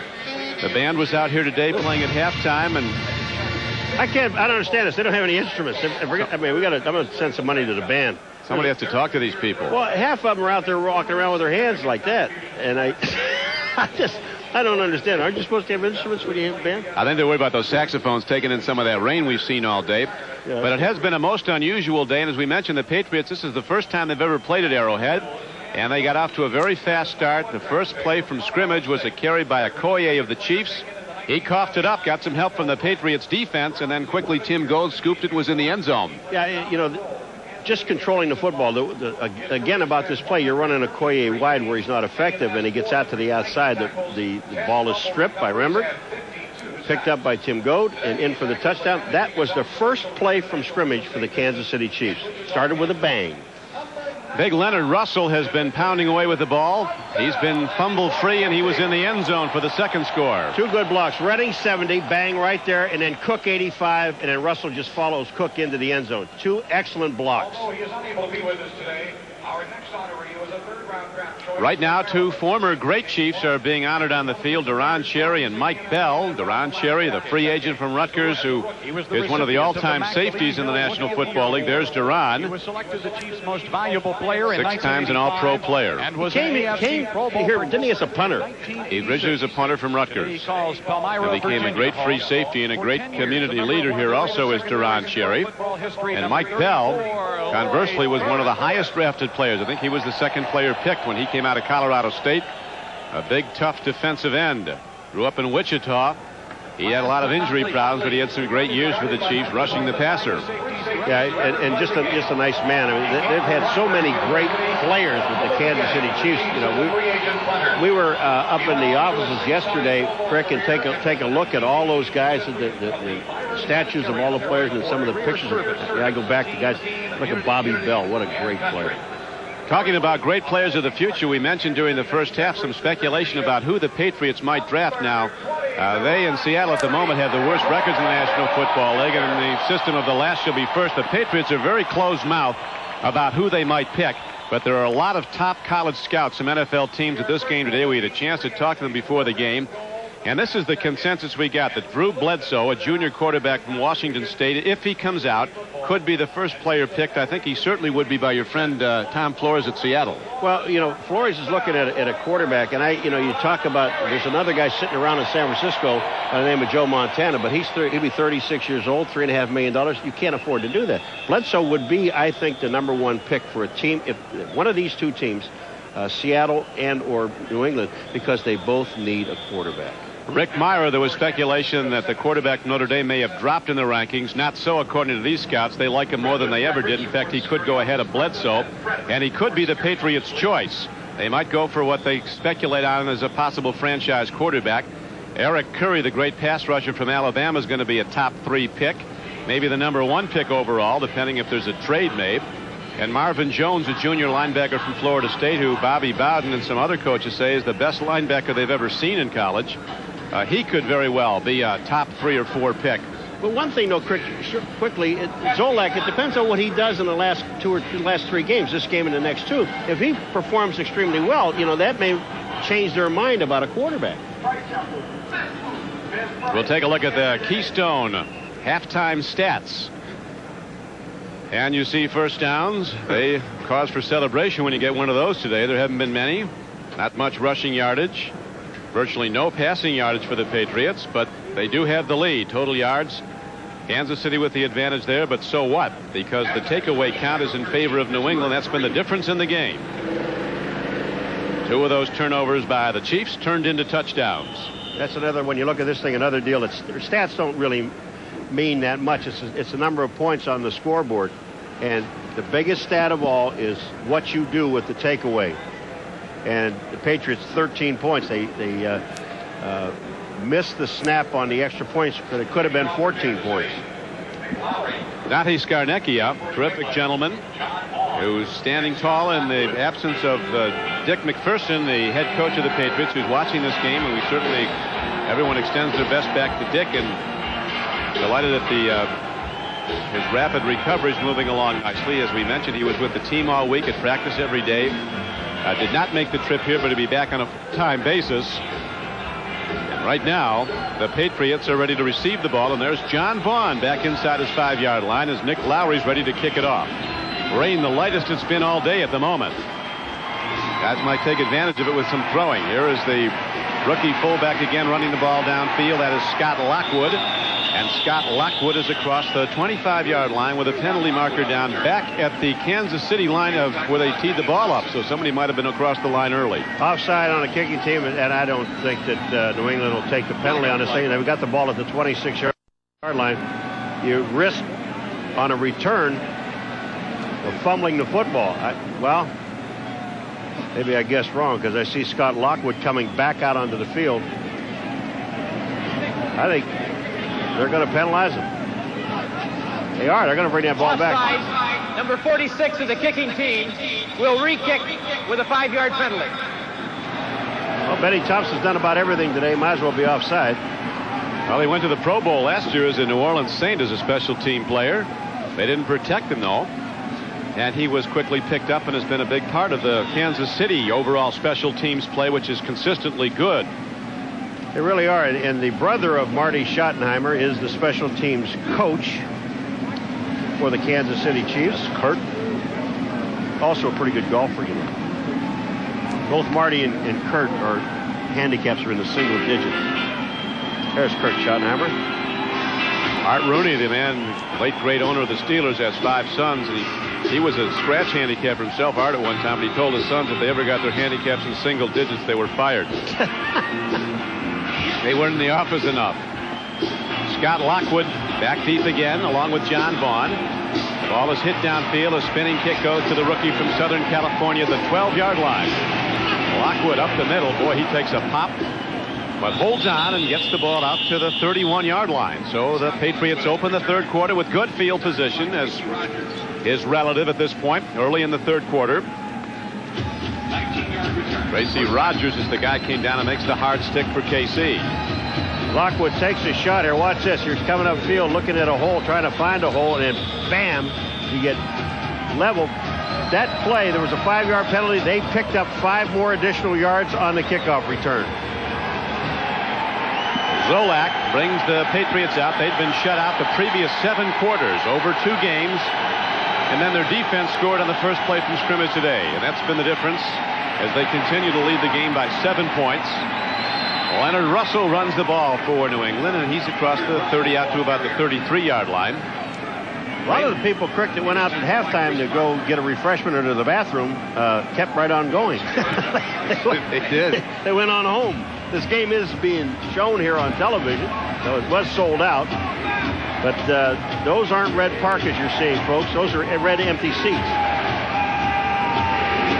Chiefs have been selling out all their home games. As Big Neil Smith now ready to dig in and go for the quarterback.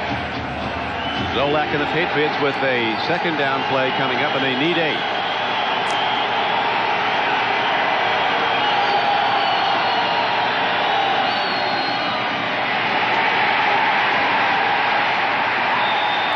John Vaughn working just to get to the line of scrimmage. Chris Martin just made a tremendous play. He was blitzing on the play, takes on the blocker, and then makes the tackle. You see it, 57. Watch Chris Martin right of your screen. 57's coming in. He gets through the blocker, which is Steve, excuse me, and then makes the tackle on Vaughn. Just an excellent play. Kansas City's had good success against the AFC East. They have beaten 7 of the last 8 opponents in the AFC East, but today they're down to a big underdog, New England. The San Diego Chargers tied for the lead with Kansas City in the AFC West, both with 8 and 5. Go later today. They'll be at home to play Cincinnati. Patriots 0 for 5 on third down conversions. Throwing a catch, and Timpson darts ahead, and it looks like he might have enough for a first down. He does. So Michael Timpson quickly off the flank, making a darting move and then lunging ahead, and he gets the first down. I would like to see this Scott Zolak with a full preseason under him and watch him fire this ball. Look at the protection is beautiful for him. Look at this ball. Perfect. Timpson is there to make the catch, but that ball is right on the number. That's a super throw in this weather. He knows it. Yeah. His mother and father are still here. They were coming to games, the Patriot people said, even before Scott was playing when he was third string. I'm sure they are here. We'll check them out up in that upper deck. Leonard Russell looks to pick a hole and kind of shuffles his feet to head for a couple of yards. Middle of the Kansas City defense, Dan Saliamo and Joe Phillips. The 2 tackles were on the stop for the Chiefs. Again, this is a game that we said right from the beginning is going to be played in the trenches, and that's what they get, the 5 offensive linemen against the 4 defensive linemen and linebackers. The Chiefs came in tied for 3rd in the NFL in sacks. They had 42, and there's Mr. and Mrs. Paul Zolak. They told the people, look, get away from us because we're going to be on television. We don't want anybody around us. That wasn't a hard sell either today. No. Swing pass. Good job by John Stevens as he loses tacklers, and John Stevens in the open field is inside the 30 and down to the 24-yard line. So John Stevens looking like the rookie sensation he was a few years ago, 5 seasons back when he was the NFL Rookie of the Year. I'll tell you what's so impressive about this play is Stevens knows he's being covered. He's number 44 on the outside. He knows that he has a linebacker on his face. Watch what he does. Now he catches the ball. Once you make the catch, now you got to get yourself in a position. Simeon was the guy who was in there to tackle him, misses the tackle, and then Stevens goes downfield. 31 yards later, it is now 1st and 10 inside the 25. Scott Zolak pointing to whoever, mom and dad for sure. Give us some hand signals. Maybe the plays are coming from up there. His dad coached Joe Montana in high school, as all the New England fans know. Now the athletic director of that high school, Ringgold High School in Monongahela, Pennsylvania. John Vaughn working hard to protect the ball and get some yards, and he does, close to the 21-yard line. Outside backers, Chris Martin, Derek Thomas make the stop. We haven't called Derek Thomas's number a lot today. No, we haven't. He's playing along the line of scrimmage. He usually, when he talked to us yesterday about the backside, he comes down the line of scrimmage and follow the play. But what the Patriots are doing, they're cutting him off. They're just screening him and making him go wider than he wants to go. Some feel he was better suited to the 3-4 defense. Now he's in a 3 linebacker alignment. Player that opposing coaches agree, though, can dominate a game. Derek Thomas.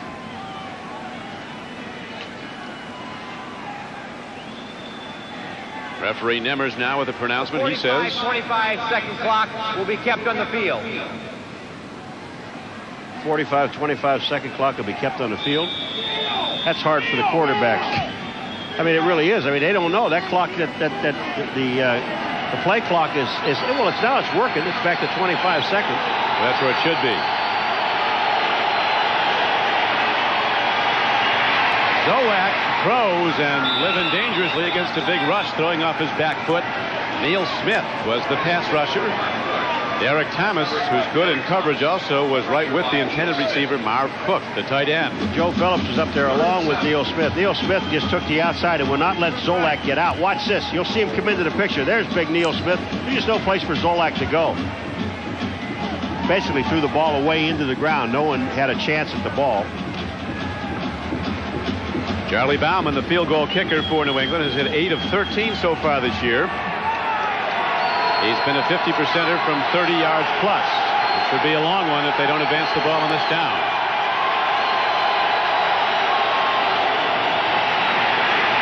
Zolak gets away from the rush, fires, and does well to throw it out of bounds. Not a lot out there for him. There was a big pass rush coming, and critically important, he didn't turn it over. He gives his team a chance at points on a field goal try. Very impressed with Zolak that time because the rush was on and he just slipped out to the outside, didn't want to take the loss, the sack, and dump the ball out of bounds. There would have been no pass interference on this play because watch where the ball ends up. Now Zolak feels the pressure. Inside, outside, Griffin is there 98, and then watch where he throws the ball. So no matter who you hit downfield, if the ball is not catchable, there's no pass interference. 39-yarder. Charlie Bauman hits it up and it hooks wide. So the Patriots come away with no points. And the Chiefs continue to trail in the game by 7 with 9:39 to go in the third quarter. Kansas City 32. Okoye, the lone setback for the Chiefs.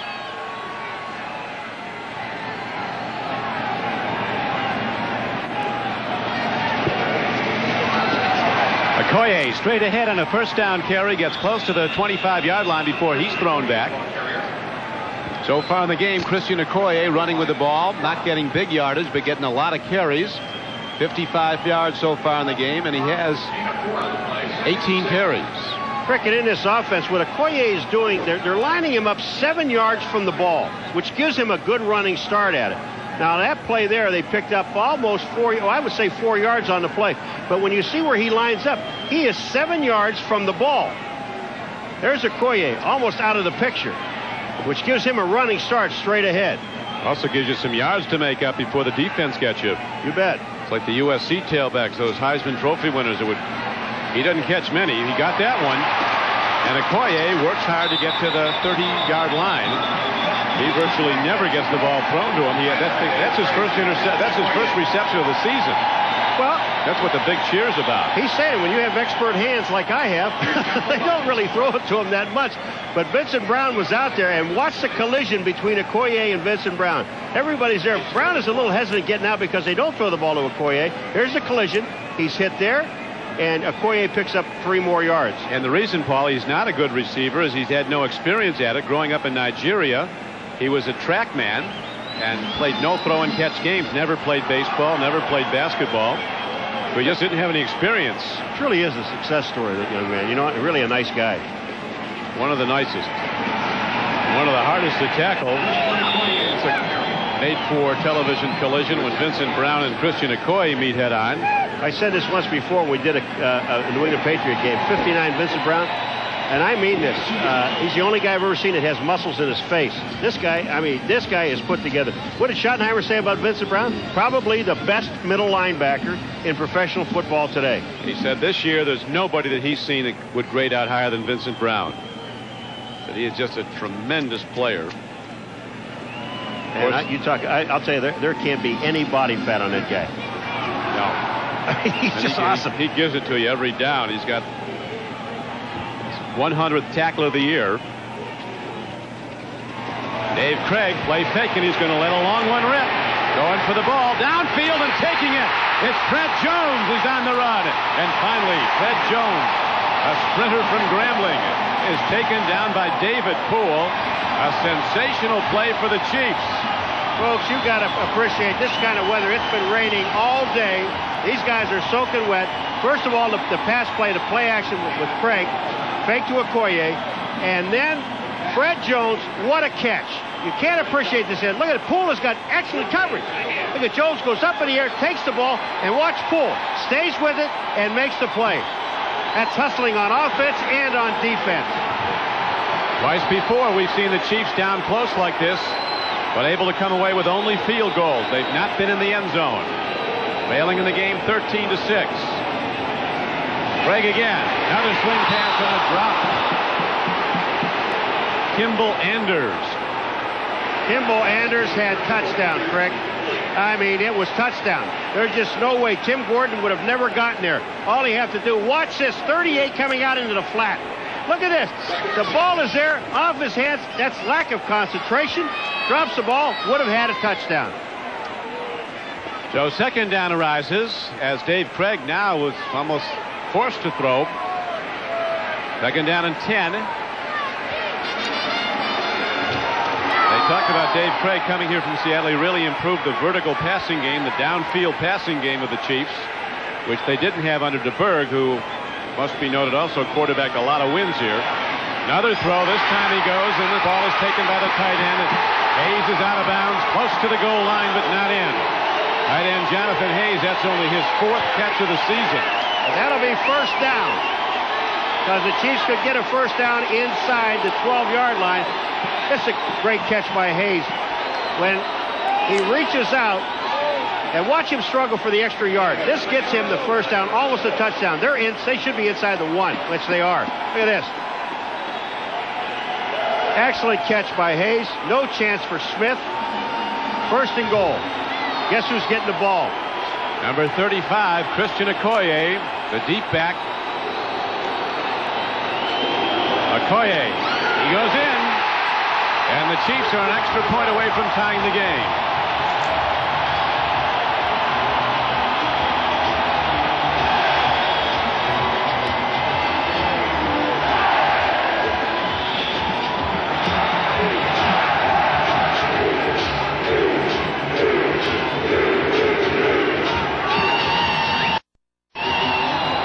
Watch Anders 38 go in.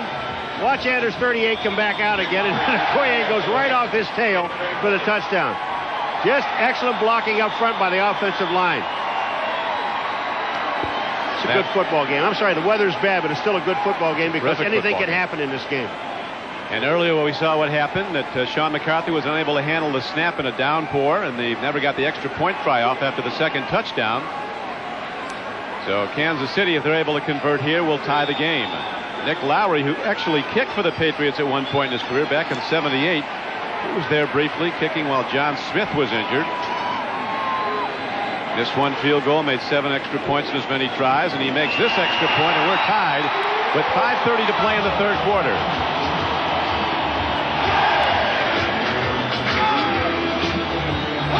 So the Kansas City Chiefs inch their way back to a tie game.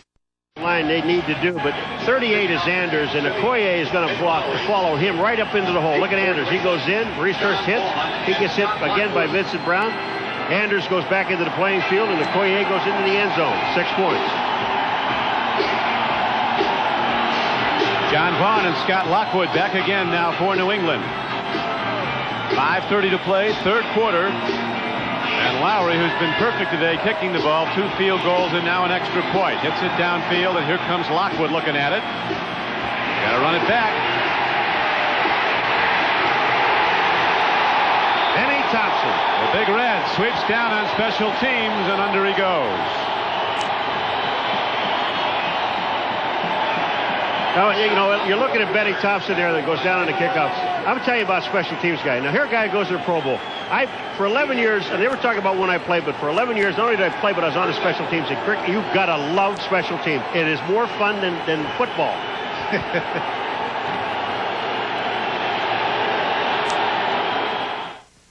At some point. David Craig of Kansas City just passed Len Dawson, the Hall of Famer for Kansas City, for 19th place in the NFL's all-time passing yardage list. There's Len Dawson, now broadcaster for the Chiefs. Craig now has 28,755 career yards. Just a few more than Lenny Dawson. What kills me about Lenny Dawson, I know he's older than I am. My face is worn out like 8 bodies. This guy still looks like he's 30 years old. It's incredible. Movement in the line. Flags are going. Neil Smith, number 90, went offside, and Cook was the guy that moved. Another thing about Dave Craig, you know, he rates as the 10th all-time passer according to passing efficiency ratings. On the right tackle, in the right hand. It's remarkable the people he's ahead of, like 5 Bart yards, Starr, still first down. Fran Tarkenton, Dan Fouts, Bernie Kosar, John Elway, Warren Moon, and Jim Everett. Dave Craig ahead of all of those career. You know, the interesting thing, we talked to him last week before the L.A. game, Greg, talking about 12 years with the Seattle Seahawks, how difficult it was for him to learn a new system, to throw away the old system. And it said it took him almost 12 to 13 games to do that. Last 5 games, he's been a hot passer, and has been today even in this wet weather. The rain has pretty much stopped now, as John Stevens and Vaughn will be called on the rest of the way. That was Vaughn who carried the ball. Leonard Russell won't be back, or it's doubtful he has a rib injury. Now let's go back to NFL Live in New York. Bob? Detroit is doing a number on Cleveland, Don, and it could be a costly defeat for the Browns unless they rally. Here's Barry Sanders with a 14-yard touchdown. Meanwhile, Andre Ware, getting only his 2nd NFL start, has thrown 2 TD passes, and midway through the 3rd, it's the Lions 21 and the wild card hopeful Browns nothing. Wild card chances plummeting if they lose today at the Silverdome. Now the Patriots try to get some offense going, and the Chiefs defense rising up, shutting things down. That was a 2nd down and 10 carry. Neil Smith closed in quickly on John Vaughn and tackled him. You think they're not looking for a run from New England Patriots? Dale Carter is the guy in on the tackle, and he's a corner. These guys, when you see them looking up like that, folks, are looking at the screen up there, and they have a replay on the scoreboard screen, and I like to see how well they did. Right now, Paul, Zolak has to risk a throw in his own end. He's been interception free. Chiefs are going to send a blitz at him. They're coming from different angles. Patriots only 1 of 7 on 3rd down conversions. Zolak looks, fires, he makes the connection, and with the ball is Irving Fryer, and he has a 1st down for New England. They had maximum protection that time, and Fryer goes down, gets beyond the 1st down marker. Ross is covering Fryer, 31. Watch Fryer, sees the 1st down marker. Now watch him set down. Right there, give him the target. Zolak hits the target. Patriots have the 1st down. That was Irving's 1st catch of the day, his 51st of the season.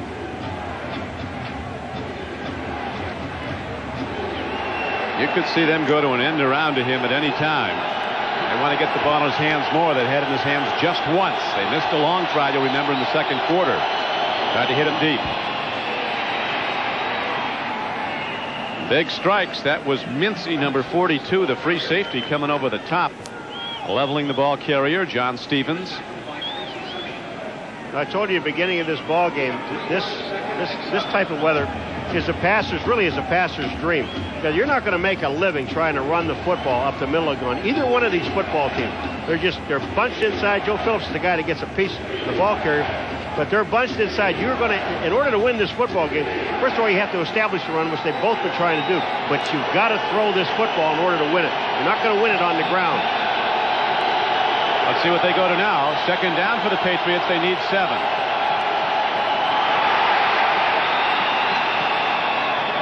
Zolak dropped the ball. And they held on. The Patriots maintained possession of the football as the clock continues to run with 2:23 to play in the 3rd quarter. Zolak came out of the University of Maryland, a 4th-round draft choice. This is his 2nd year with the team, and he never played it down last year.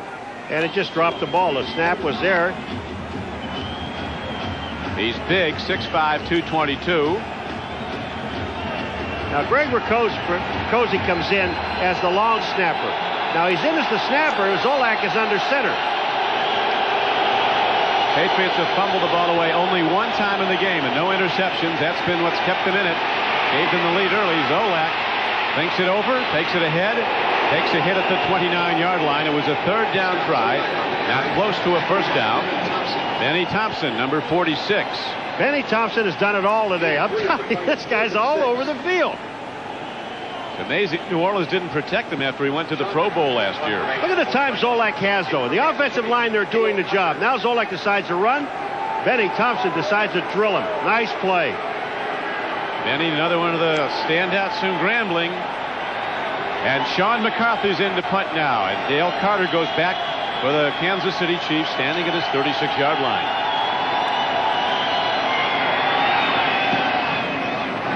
Wobbly punt. Carter will return it from his 36. And the Patriots, they cordon off the sideline and throw him out of bounds. A 35-yard punt by McCarthy, a return of just 2 yards by Dale Carter. But in this tie game, it's the Chiefs who have the ball when we come back. 35-yard punt. Starting now, your photos have the power of television. Introducing the Kodak Photo CD. You won't believe your heart. You won't listen to Willie Davis running the fly pattern on the far flank. That would have given him his 20-yard average. I mean, that ball was thrown. Willie Davis just could not outrun the football. Craig is upset with himself because Davis was, he knew he had his man. Davis had him beat. He just threw the ball too far, and he knows it's his fault. It's not the receiver's fault. Kansas City had a 4-game win streak end last week at the Coliseum in Los Angeles when they were beaten by the Raiders. Even though their offense had been struggling, their defense kept them in games, and they were winning. It would have been the first time in 21 years that they'd run 5 games in a row had they beaten the Raiders last week. But the Raiders dominated throughout, won 28-7. It looked like New England was going to dominate this one because of turnovers, but the Chiefs have rallied back and have now tied the game. Craig has a problem, and he is sacked. And the man who gets him is 92, Ray Agnew. Well, they did the right thing, because what they did is they jammed up everything on the outside, so Craig had no place to go except to step up. And what he did, Ray Agnew, number 92, was right there to make the stop. Great defense. That'll be the end of the third quarter. Watch this. See, Craig, they're forcing from the outside, so they force him up in the pocket. When they do, Agnew, number 92, is there. Excellent play. That'll do it for 3 quarters of play. 13-13 standoff back after these messages. One of the last plays when he's on the field. So while he's attended to, the Patriot defense digs in. There's the backup. That's Jeff Carlson, a virtually untried player. Chiefs have to punt it. Kent Sullivan hits an end-over-end kick downfield. Stanley watches it and will do well to continue watching it roll to a halt at the 24-yard line. Barnett comes down and covers the ball for the Chiefs. When you see Carlson not throwing the football, you know they're going to go with Scott Zolak just to see how it'll do. I will be surprised to see him throw unless he... Oh, they're going to go with Carlson. I didn't see him up throwing. He didn't have much time to do it if he threw it all. Jeff Carlson is a free agent from Weber State. As you see, a Rams draft choice back in '89, as Zolak is attended to. They just didn't have time to get the shoe on. I think you're going to see Zolak back in the game. So right now they've lost 2 offensive starters. Zolak temporarily, quite possibly, but Russell is doubtful for the rest of the game with a rib injury. A running play. What a great guess, huh? John Vaughn is the I-back, and he gets the ball. And works his way and fumbles the ball. This is Charles Mincy on the run. And he could be scoring the go-ahead touchdown. He does. Chiefs take the lead.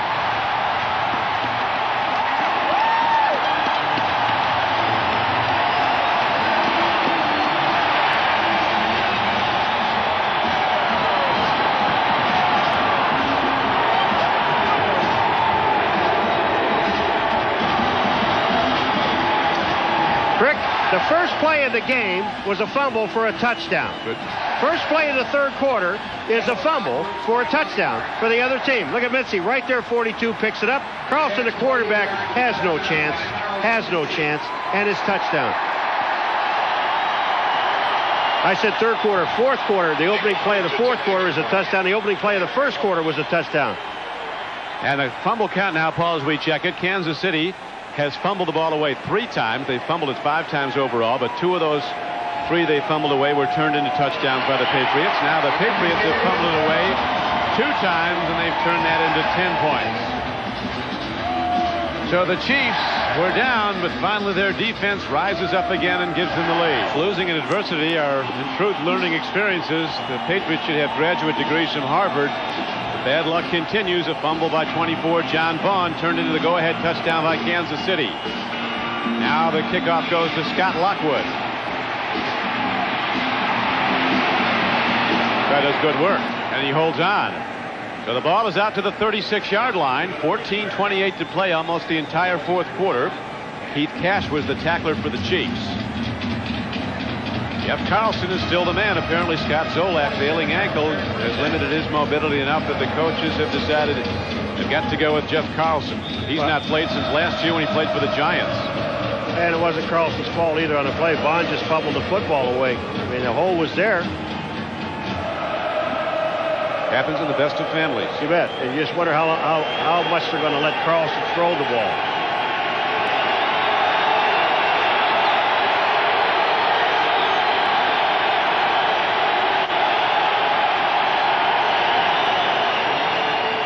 Bootleg.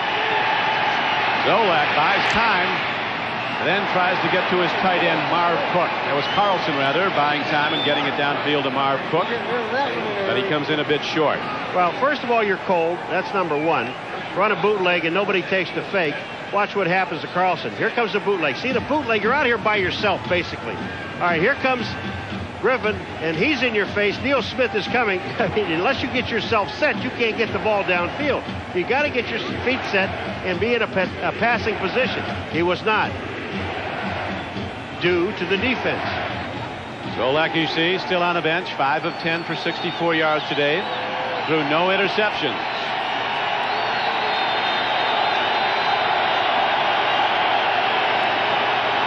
Carlson. Oh. Popped by Neil Smith.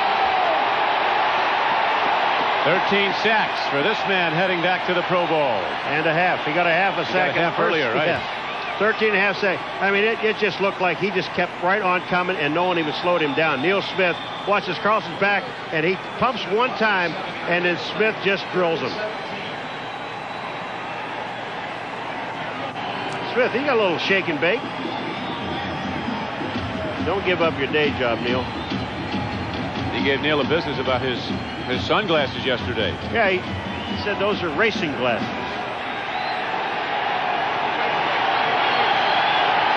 Still can't, there's no mark on his nose. I still can't understand that thing on his nose.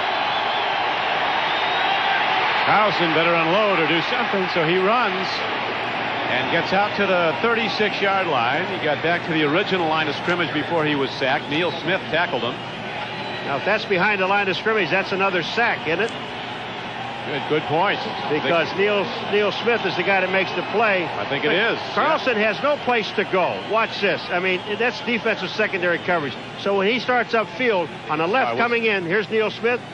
It's behind the original line of scrimmage, but it's not behind the one at the snap of the ball. So it's a tackle. And now back to punt is Sean McCarthy. Oh, great. It's a good one. High spiral that turns over and comes down to Dale Carter. Looking for room. He finds some. This guy can go.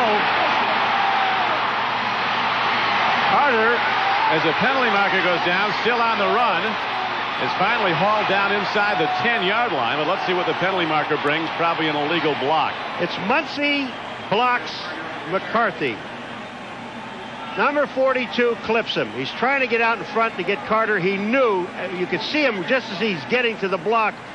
You knew that he could see his name on the back of his shirt. When you see the name, you don't hit the frame.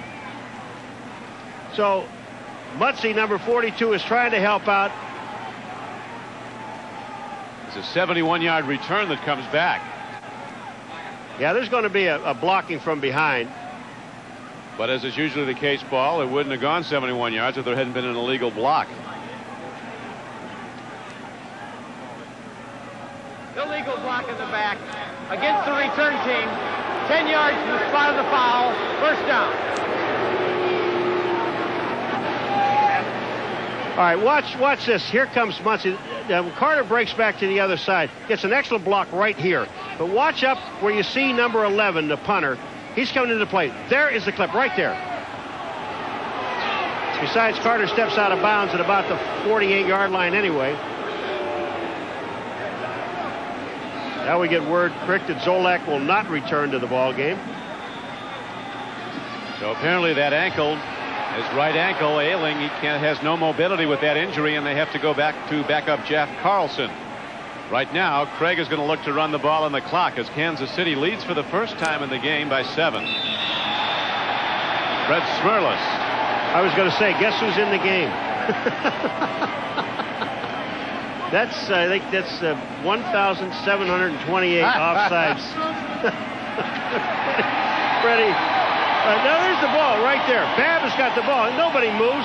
Fred said, oh, come on. The guy moved. The guy didn't move, Freddie. Look, what are you pointing? Don't point, Freddie. Remember saying, Fred, look at the ball, Fred. He's close enough to it, right? Oh, yeah. I mean, you got to be able to see it. It's about 3 inches from his nose when he gets down to 3-point. Okoye, the lone setback. Jonathan Hayes, the tight end, sets to the left. Power formation, ready to run the ball to the Chiefs on 1st down and 5. And Okoye is the runner. 1st down and more as he's out to midfield. 9-yard gain. Boy, the offensive line that time just took the defensive line and drove them out of there. Babb, they get a double team on Fred Smirlis, and they move the entire defensive line to the offense's left. Watch what happens. Watch all these people disappear. The whole line goes down. You see the blocking there? And then Okoye, if it isn't for Tim Gordon, he picks up maybe another 10 or 15 more yards. Tim Gordon saves a long gain, but it is a 1st down.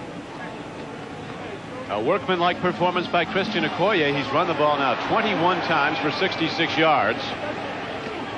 His first carry, a thunderous failure as he fumbled the ball on the first play from scrimmage, and Tim Go to the Patriots ran it in for the game's first score. And we have not heard a word from Barry. Boy, did that sound good, didn't it? Barry Word.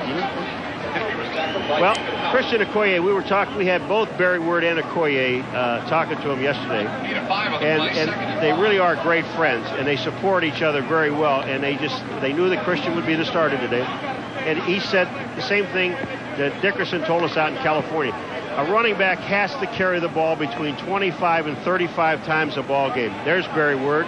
He's on the sideline. He's happy. They're interesting guys to talk to, too. They said one of the keys to the running game, he said, all week long we watch how our offensive line practices. That tells you what's going to happen on Sunday. Okoye protecting the ball, head down on a 2nd down and 6 carry. He gets ahead for maybe 3 yards. And what did they say about going into the L.A. game? They knew they weren't going to be able to run the ball. He said, we just didn't block anybody during practice all week long. We went through the motions, and they got 17 yards total rushing offense against the Raiders last week in Los Angeles. Marty Schottenheimer, as he mentioned to us yesterday, Paul, called some of those offensive linemen in to have heart-to-heart conversations. He told some of them, maybe you're getting older, but you're just not getting the job done like you used to, and we have to have you performing at a higher level. Down to a halt indeed.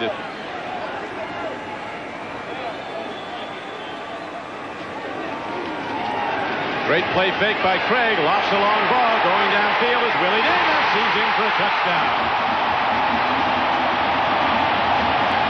And will do it. It's over.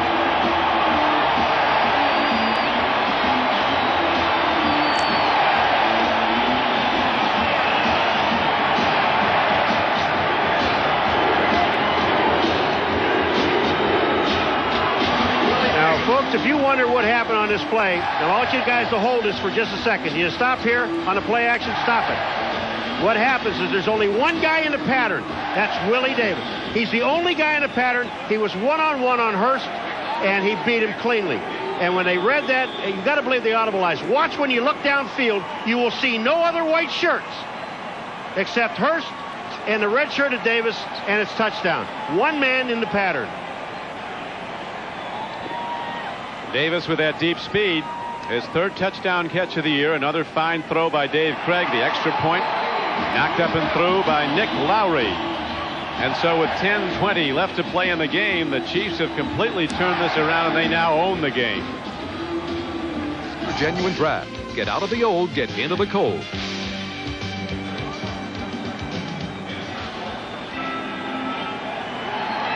Back at Kansas City, rain continues to fall, but the good times are rolling now for the Kansas City Chiefs, who are en route to their 5th win in the last 6 weeks. and at least a share of the top spot of the AFC West, as they have come from 13 points down to take a 27-13 lead. Lockwood returns the kickoff. Auerbach with outside speed as he turns it upfield and gets across the 45-yard line, and that's where the Patriots will go on offense, 1st and 10. 37-yard return. Zolak rode off a bit ago, Paul. Yeah, Benny Thompson's trying to get in a fight down there with a linebacker. Don't do that, Benny. Go sit down. Zolak was going off, and I think we were almost positive it was Leonard Russell coming by him, going onto the field with just his jacket on. But Zolak is they're taking him to the locker room. He, as we said before, is done for the day. You know the one thing about the Patriots, this is our 3rd game with them. We did them twice at Buffalo. At the end of the half, it was Buffalo 6-0, correct? Now, Paul Zolak is not there. That's Scott's mother there, but his father might have, his mother Daryl, but his father might have gone down to the locker room. Sure he did. I'll get to that point about New England in just a minute. Every week, or most weeks, a couple of plays away from being on the top side, a couple of deciding plays. Here is John Stevens working hard. He takes it inside the 45-yard line. Tackled by Kevin Ross. So you check the scoreboard.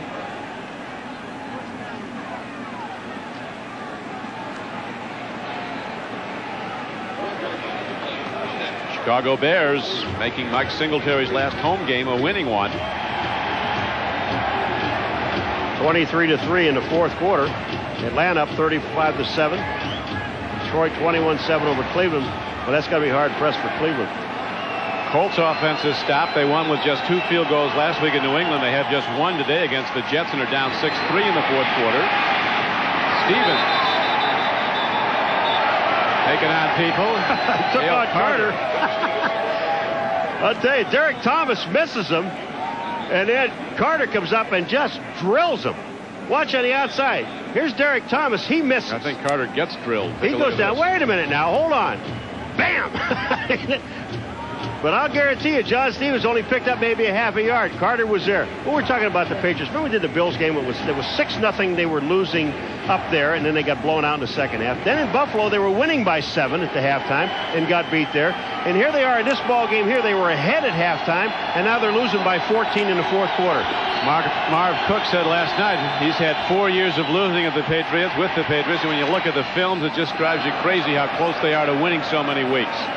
A couple of plays they don't make, or mistakes they do make. That ball was not even catchable. The ball hit the ground well before it got to Coates. And now the Patriots are down to just 1 quarterback, and that's Jeff Carlson. Where do they go from there? In the draft, they're going to pick Rick Mirer. Irving Fryer will be quarterback. Something happens. Prediction, they're going to pick Rick Mirer from Notre Dame. Patriots with their top pick. Seattle's going to take Bledsoe if he comes out. Great job, Crick. I like it. Well, we'll see what happens. I can't wait. When is it, May? Don't hop up and down on 1 foot waiting, right? Yeah. We got movement. That's who they're going to pick, Rick Mirer. Watch. But you know, one of the things let's go back to the Patriots. They've not been able, prior to the snap, number 69 and number 70 to put a full game together. Still 3rd down. Crick, you know, you take a look at last week. Chung is one of the guys that are moving. Here's the infraction. Watch the left-hand side. So everybody moves over there. Chung in his back pedal. But, you know, when you can't put a full game together, and again last week they play Indianapolis, they hold him to 6 points and lose the ball game 6-0. Yeah, I mean, it's crazy. Defense played certainly well enough to win by every measuring stick, but they couldn't get any points. And here's a long ball downfield to Irving Fryer. Up for grabs, and Irving might have gotten it on the ground. Might be the catch of the year for Irving. He made the catch on the ground. What a sensational catch. That ball goes up in the air. 2 defenders back there, and Fryer is on his back on the ground and makes the catch. That's what you call total concentration. And again, when you're talking about this team, they don't give up. Watch this ball. Goes up in the air. It's tipped up. Look at Fryer. Brings it right into his chest. That is a great catch. Doug Terry was there, number 32. Look at this. That ball never hits the ground. 8:03 to play. If they can get it in, they're back in it. Maybe that wasn't a knockout punch. The touchdown throw a short time ago to Willie Davis that gave the Chiefs a 14-point lead. John Stevens takes a look. And the Chiefs come hitting and knock him back from the 5-yard line. It'll be second down and goal from there. Neil Smith, number 90, the lead tackler. Somebody didn't get the signal. The right-hand side of the Patriots offensive line, Williams and Chung, never moved. I don't know what this was called. The left side moves. Watch this. Hold. I want you to, just a second now. Watch the right-hand side of the screen. These guys are moving. Look at Chung over here. Now they got the guard pulling, which is Redding, and he runs into the quarterback. This play was a disaster right from the beginning. The ball was snapped on time. Player is down for Kansas City, is being attended to, so there's a timeout on the field. We'll break for this. Dale Carter, 34, was the injured player. Watch his right arm. He hits in there. Muncie falls on him, and so does Joe Phillips fall on him, but he's holding his right shoulder. He is on the bench. Big loss for Kansas City.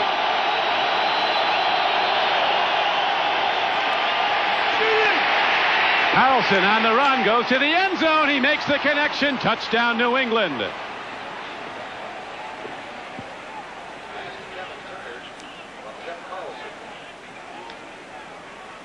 Kevin Turner, the rookie from Alabama, is the man who found himself free on the goal line.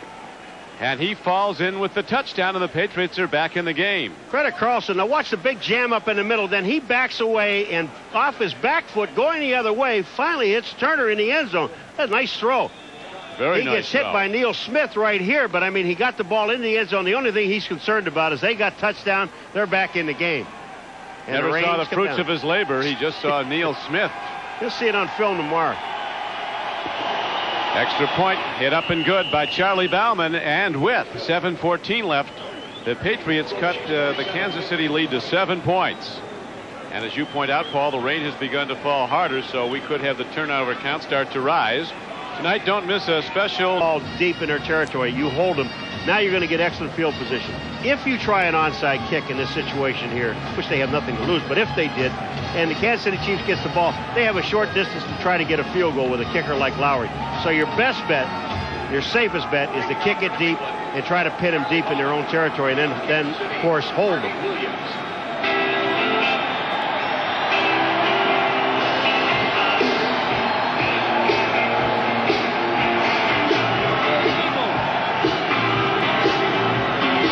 Deep man is Harvey Williams. High spinning kick that Williams will field at his 8-yard line. Wedge forms. Here comes Harvey. He breaks the crust and is out to the 38-yard line. Williams, the player that the Patriot coaches said, we hope he stays right where he's been on the bench most of the game. This is a dangerous man with a football. Wade Saab made the tackle on the play, and they get up talking to each other. It's like, you're not supposed to tackle him? Watch Williams now. Watch what he does. No hesitation. Bang! He's through the hole now. Now he's got one man to beat. That's Saab, and Saab just drills him into the sideline. Watch it. They get up. They talk to each other. I got you. Got you. Now, the Patriots, even though the ball's at the 38-yard line, Patriots must hold on this first series of downs.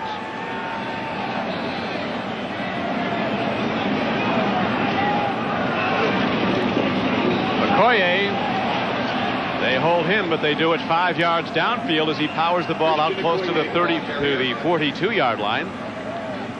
Lead tackler on the play again was Vincent Brown as the game clock ticks down. 6:50 to play. Second and 6.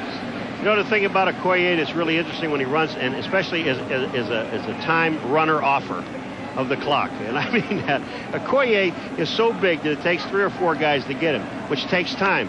So, and there's a 45-second clock. So every time that he runs the ball, if they run the clock down to 2 or 3 seconds before they snap the ball, Okoye himself can run off almost a minute each time he carries the ball.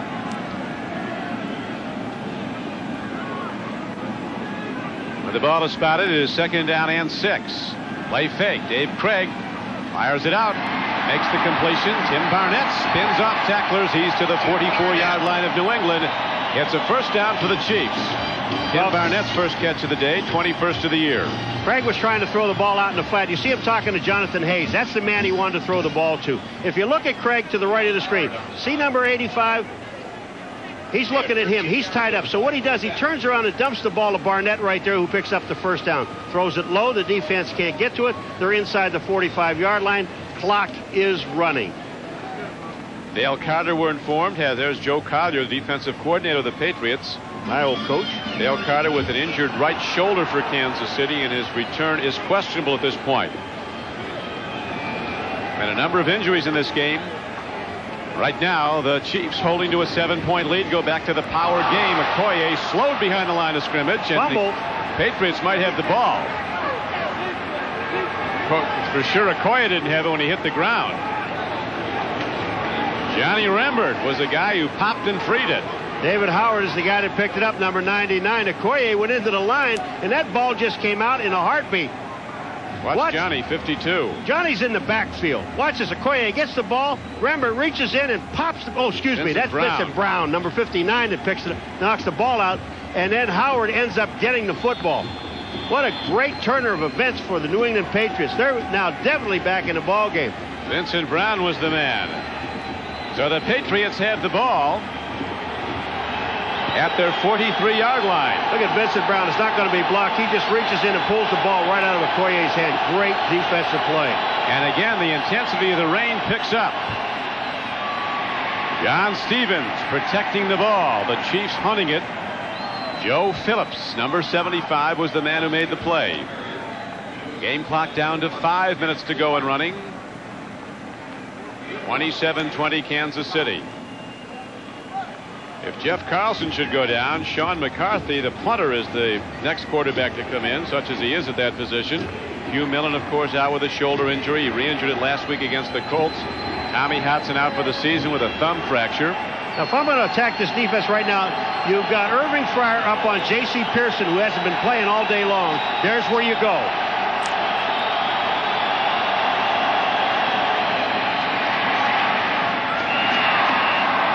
A penalty marker comes in late. Is there a roughing the passer call on Sally Amu, or is there a holding call on New England? It was in the Patriots backfield. He had holding against New England. But I don't know if you take this penalty, because it's going to bring up 3rd down and 10 or 2nd and 20. I'd take it. Well, I don't know. We'll see where the holding is. 63 offense, 10 yards, repeat 2nd down. Gene Chilton, the center, is holding. You're going to take the penalty. The ball is now moved back. And it brings up a 2nd down and 20 play for New England. Big Gene, 6-year man from the University of Texas. Carlson is a left-handed quarterback, and now here comes, this is one thing the Patriots didn't need. This rain is really coming down now. But, you know, you got to look to him throwing strong to his left side, because he is a left-handed quarterback, and now he's got Fryer on the left-hand side. One-on-one on Ross. What a time to have to throw. The left-hander Carlson dumps it off, and it's a drop by John Stevens, a forward pass incomplete. It was supposed to be a screen, but Sally Amua, number 6 or 97, really read the play well. I don't think the play would have gotten off. Redding blocking the left guard, number 70. Watch Sally Amua. He spins, but he spins right into the screen. See him? He's right here. How hard was that to catch? Well, I think you threw the pass a little bit too soon, number 1. If he hit him right in the hands, you could have caught it with a blindfold on. Well, no, it's wet. And that brings up 3rd down, and we know they won't be going back to the screen to John Stevens on this play. No, but you got to pick up 20, and that's the tough part. Here comes the rush. They get it thrown out of the safety valve is Stevens. He won't get to the 1st down, but he does hold on and gets back to 10 yards, lost on the penalty. I'll tell you, a guy who's doing a terrific job in this game is Pat Harlow, the left tackle. He's keeping Derek Thomas pretty much out of the game. Well, Neil Smith was there, and the guy that did a great job that time was Carlson. Jeff Carlson gets the ball off to the outside to John Stevens. I mean, he was sacked, could have been sacked by Neil Smith. Neil Smith was all over him. Watch the presence of mind of Carlson. And you're absolutely right. Harlow has just got Derek Thomas outside. Now, he steps up Carlson. Look at Neil Smith has got him around the waist. He dumps the ball to Stevens, picks up the 10, and now they have to punt. Maybe. There's Sean McCarthy. In to punt once again. He punted 10 times last week. That is not an indication your team is a winner.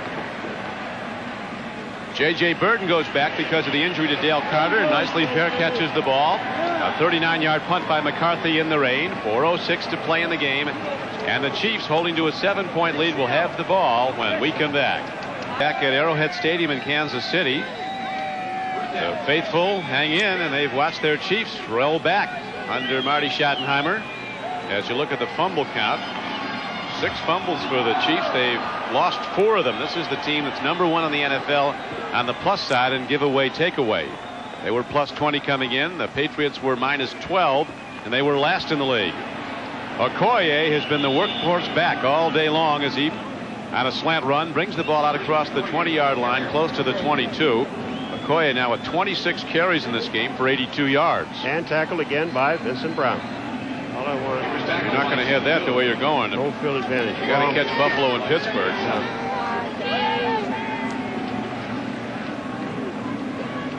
A team tied with Kansas City for first place in the AFC West. The San Diego Chargers will be going for their 9th win in the last 10 games today, and heavily favored to get it when they go against Cincinnati at Jack Murphy Stadium in San Diego.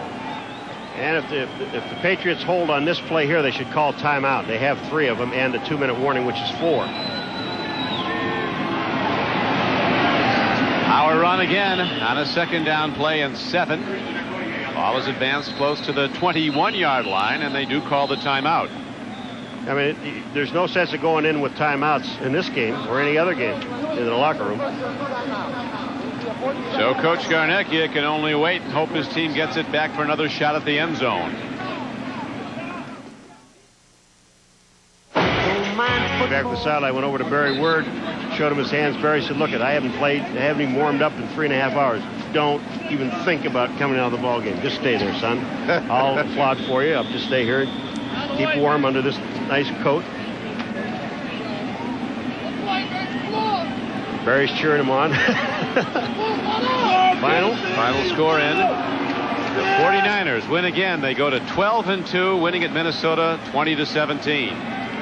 And Atlanta runs over Tampa Bay 35-7 final. A little bit too much lead on the throw for Kimball Anders, number 38. Dave Craig took a hit after he released the ball. So that stops the clock. The incomplete pass. 3:08 to play in the game. Chiefs offense comes off, and the Patriots will get it back on a punt. All right, Craig is going out. I mean that. First of all, it's really not a hit. He's tried. They're both looking downfield. Craig saying, "Wait a minute, what are you hitting me for?" But they're both looking downfield at the ball, and really there was no intent there.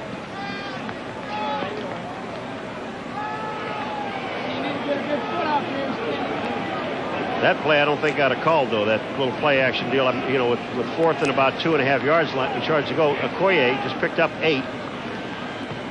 Sullivan hits a high punt downfield. Stanley comes after it, fields it. This guy is bulletproof. He goes after it in the pouring rain, catches it on the dead run, and he gives the Patriots the ball on the Chiefs side of the field. Christmas Day, and NBC has a special hot beats Cleveland 24-14. Boy, that's a hard loss, man. Running straight ahead is the power back, John Stevens, who's been getting most of the carries in the second half in the absence of the injured Leonard Russell, who ran well for the Patriots, but went out with a rib injury. Now the Patriots, they still have 2 timeouts, and remember, and also the 2-minute warning. So in essence, they have 3, and they're moving the ball. You don't have to get out of your offense. You have to worry about throwing the ball up in the air. Go ahead and go for it. You got in the backfield, you have Turner and Stevens, 2 big backs.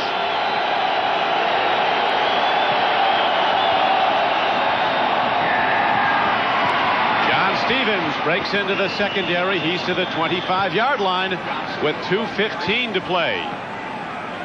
And it's a blocking on the left side. You're talking again about Pat Harlow, Redding. They're on the left-hand side of this formation. Now the guys block back. You've got people pulling. Larry Williams, number 75, pulling, and then Stevens gets right up into the hole, picks up the 1st down, and now we got the 2-minute warning. So 2 minutes to play, and the Patriots are still challenging to get back and tie the game. New England Patriots challenging. They're down by 7 to Kansas City. The Patriots dilemma all season, Paul. They can't win at home, and they can't win on the road, and where else can you play? But Maybe they'll get a big play now and get back in this. I think they have a very good chance. They have 2 timeouts to go. They're at the 2-minute warning. Just be patient. That's the most important thing. They've got to be patient because they're in a position to take this thing into overtime. Patience, patience. The tough weather conditions, though, make it more and more difficult. Here's a penalty marker down at the snap of the ball. Patience. Patience followed very quickly by big play. And big play becomes bigger now as they go 1st and 15. Reggie Redding moved a bit early. Yeah, I mean, this is not a position where you want to make any mistakes. Number 70 is Redding. He pulls too soon. Leonard Griffin, just as soon as he moved, he was right in behind him. I mean, but again, you're still 2 minutes to go in the ball game. You have 2 timeouts. You're only 31 yards away from the end zone. Field goal, as we know, does nothing for you. But you have a chance. And you don't have to start like throwing deep and doing dumb things. Be patient with this. Here comes the rush. A bit behind the intended receiver was Scott Lockwood coming out of the backfield, or Kevin Turner coming out of the backfield. And Turner, who caught that touchdown pass before, they're looking at him as a target now. Yeah, but he was open, too. The ball is thrown behind him. Look at this. He is open. But look how he has to turn. And when he does turn, Martin Bayless is there to make the play. If the ball was on target, it would have been caught. Maybe not for a first down, but they would have picked up about 10 or 12 on the play. I tell you, Paul, you have to laud the play of Pat Harlow, the left tackle for the Patriots. He's taken 58. Watch him now. He's been taking Derek Thomas, one of the great pass rushers, out of the game. And by himself. This time they go the other way. John Stevens will run it. He gets some room, protects the ball, fights his way, and he's down inside the 25-yard line. And the game clock is down to 1:46 to play. And the Patriots will take a timeout. You see, this is being patient. You had 2nd and 15. You're in a position, you know you're in 4-down territory. And then they just turned around and picked up about 6 or 7 yards on the play. That's good. You still have 2 downs to pick up 9 yards, and you still have a timeout, and you have a minute and 45 seconds on the clock. So there's time to work with. They need a touchdown on an extra point to tie it up. The executive producer of NBC Sports is Terry O'Neill. The coordinating producer of NBC's football is John Feretzis. Today's game produced by Terry Ewert, directed by John Gilmartin, associate director Dick Ellis, production associate Molly Solomon, technical manager Mike Matthews, production manager Sally Hughes, technical director Jeff Court. We're coming to you from Arrowhead Stadium in Kansas City. It has been a tough day for the Chiefs. Heavily favored. They were behind 7-0 after the first play from scrimmage, and they had the ball. They fumbled it, and the Patriots scored, and now they've rallied back. Here's a high snap. No. Imminent disaster. Who's got the ball? If it's the Chiefs, it's over. Derek Chiefs have the ball. The one time that Derek Thomas is there, and you cannot blame Pat Harlow for this. The ball was centered high. Now the question is, does he get the ball? Yes, he did. Derek Thomas ends up with the ball. I mean, you're in a position, and we saw it. Zolak had a snap over his head. Carlson early in the game when Zolak had the ball snapped over his head, and here you are again with Carlson now. Look at this. There's nothing he can do. Derek Thomas is getting around Harlow, but Harlow is still blocking. He would have taken Derek Thomas beyond the quarterback, but Derek Thomas hustling, gets to the football. This game is over with. The ball is up in the air. Nothing Carlson can do. There's Thomas, heads up. Harlow is there trying to block him. Gets a good heads-up play by the defense, and no chance for the quarterback. Certainly wasn't Jeff Carlson's fault. Another game effort by the Patriots as they come close, but they'll go down to their 12th loss of the season against just 2 wins. You don't even hand this baby off. You just take a knee and then force the New England Patriots to take their final timeout. That's the super protection offense they have.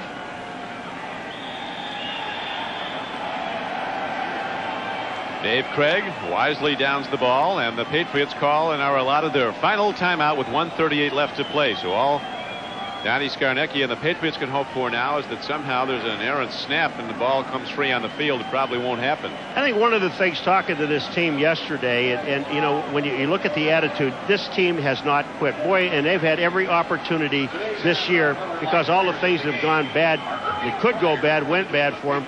But this team never quit. And they were in this ball game. They fought their way back in this ball game. They were down by, what, 14 points with 10 minutes left to go, scored, got back in the ball game. When they look at the films, they'll see good things that's what for next year. Marv Cook was saying last night, Paul, that every week you see a lot of good things, that there's just not enough of them that turn a game. But it changes fast. San Diego was 4-12 last year. They're going to be a playoff team, it appears right now. Buffalo was 2-14 consecutive years not that long ago. In '86, I think they were 2-14, and in '90 they were in the Super Bowl. Well, I'll tell you what, I still think that the Kansas City Chiefs have some problems running the football. They have not solved that problem yet. I mean, this is a day that you're going to, it gives you a chance to work on you with your offensive line, Crick.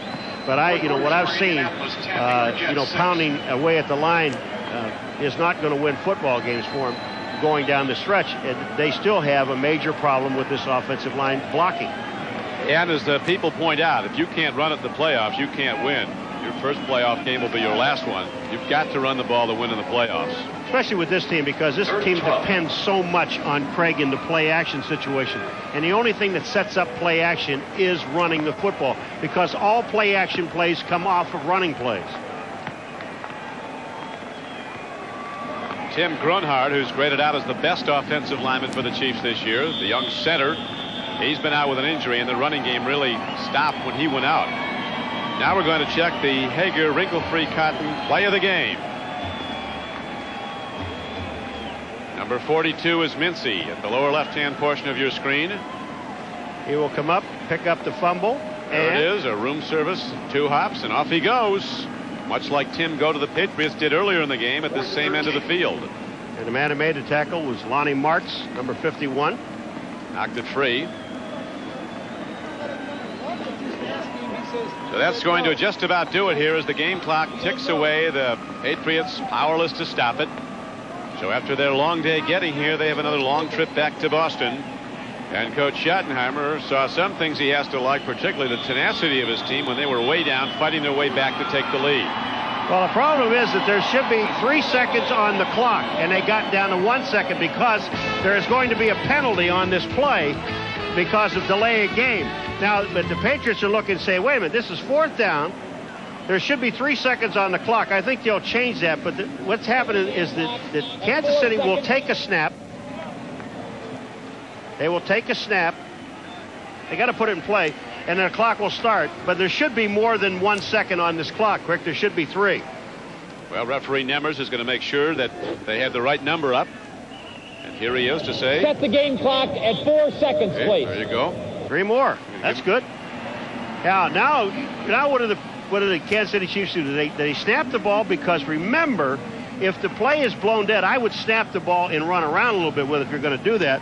Start running right back towards your end zone. That's Run right. out of your end zone. Why not? And if you have to throw it out, go ahead and throw it out and take the safety, because it doesn't mean anything. They're sending the punter in, and I don't think they're going to let him punt. I would not let him punt the ball. I mean, this doesn't make it much sense to do this. Take the ball, run back towards the goal line, and throw it out of the end zone. Take the safety. The clock runs out. You win by 5. Stranger things have happened. They're all bunched in. Patriots are coming with an 11-man rush. They have nobody back. They may send this to McNair. They call now timeout. Kansas City calls a timeout. Next for the Chiefs, a game against the Giants next Saturday. You'll see it here on NBC Sports. There is the special teams coach, Kurt Schottenheimer. Next for the Patriots, they go to Cincinnati. You think the Chiefs want a timeout? There's let's see, 24 on the sidelines want timeout. Kurt Schottenheimer, he wants timeout. Majority rule, they call a timeout. And all the guys on the field call timeout, so we got a whole bunch of people. I mean, I don't understand. I would probably, I would put a disaster guy in there. I'd never make this snap. I'm telling you. There's too many things can go wrong on this snap. And see, well, the thing about it is the Patriots have no one back. Now, I would put Stanley, at least have one guy back there. In case he does get it off, then you would, especially with Stanley, he can run. Special thanks also to our NBC technicians who put up with some really tough conditions to do a great job covering this game. As the punt is hit downfield, that's the last play of the game. Our thanks to Don and Phil Wilsey and to Swede Malm here in the booth as the Chiefs, hard fought, come away with their 9th win of the season, and they'll have at least a share of first place in the AFC West, depending on the outcome of the San Diego-Cincinnati game. And even if San Diego wins, the Chiefs still have the lead from a tiebreaker standpoint. We'll be coming back to Arrowhead Stadium in a moment. 27-20 is the final. And a legally touched ball was our official ruling, which means that there is time for one play for the New England Patriots. And a miraculous one it must be. They got to get some guys out of the locker room. Major problem. I mean, there are guys upstairs getting undressed. If you take a look at our tunnel on the right-hand side, here it is, the blocking here, and they say illegal touching by the kicking team.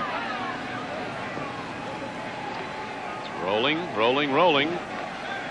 So the Patriots will have one down, looking for something monumental to happen, an all-time event in the history of their franchise if they ever score off of this in the rain. But they will have one more play. There's the tunnel. There's Patriots. There's the defensive guys. They're getting in the tunnel. They're getting ready to get in position, get a shower. Some of the guys are coming back. Half the guys are on the bench. Half the guys are in the tunnel.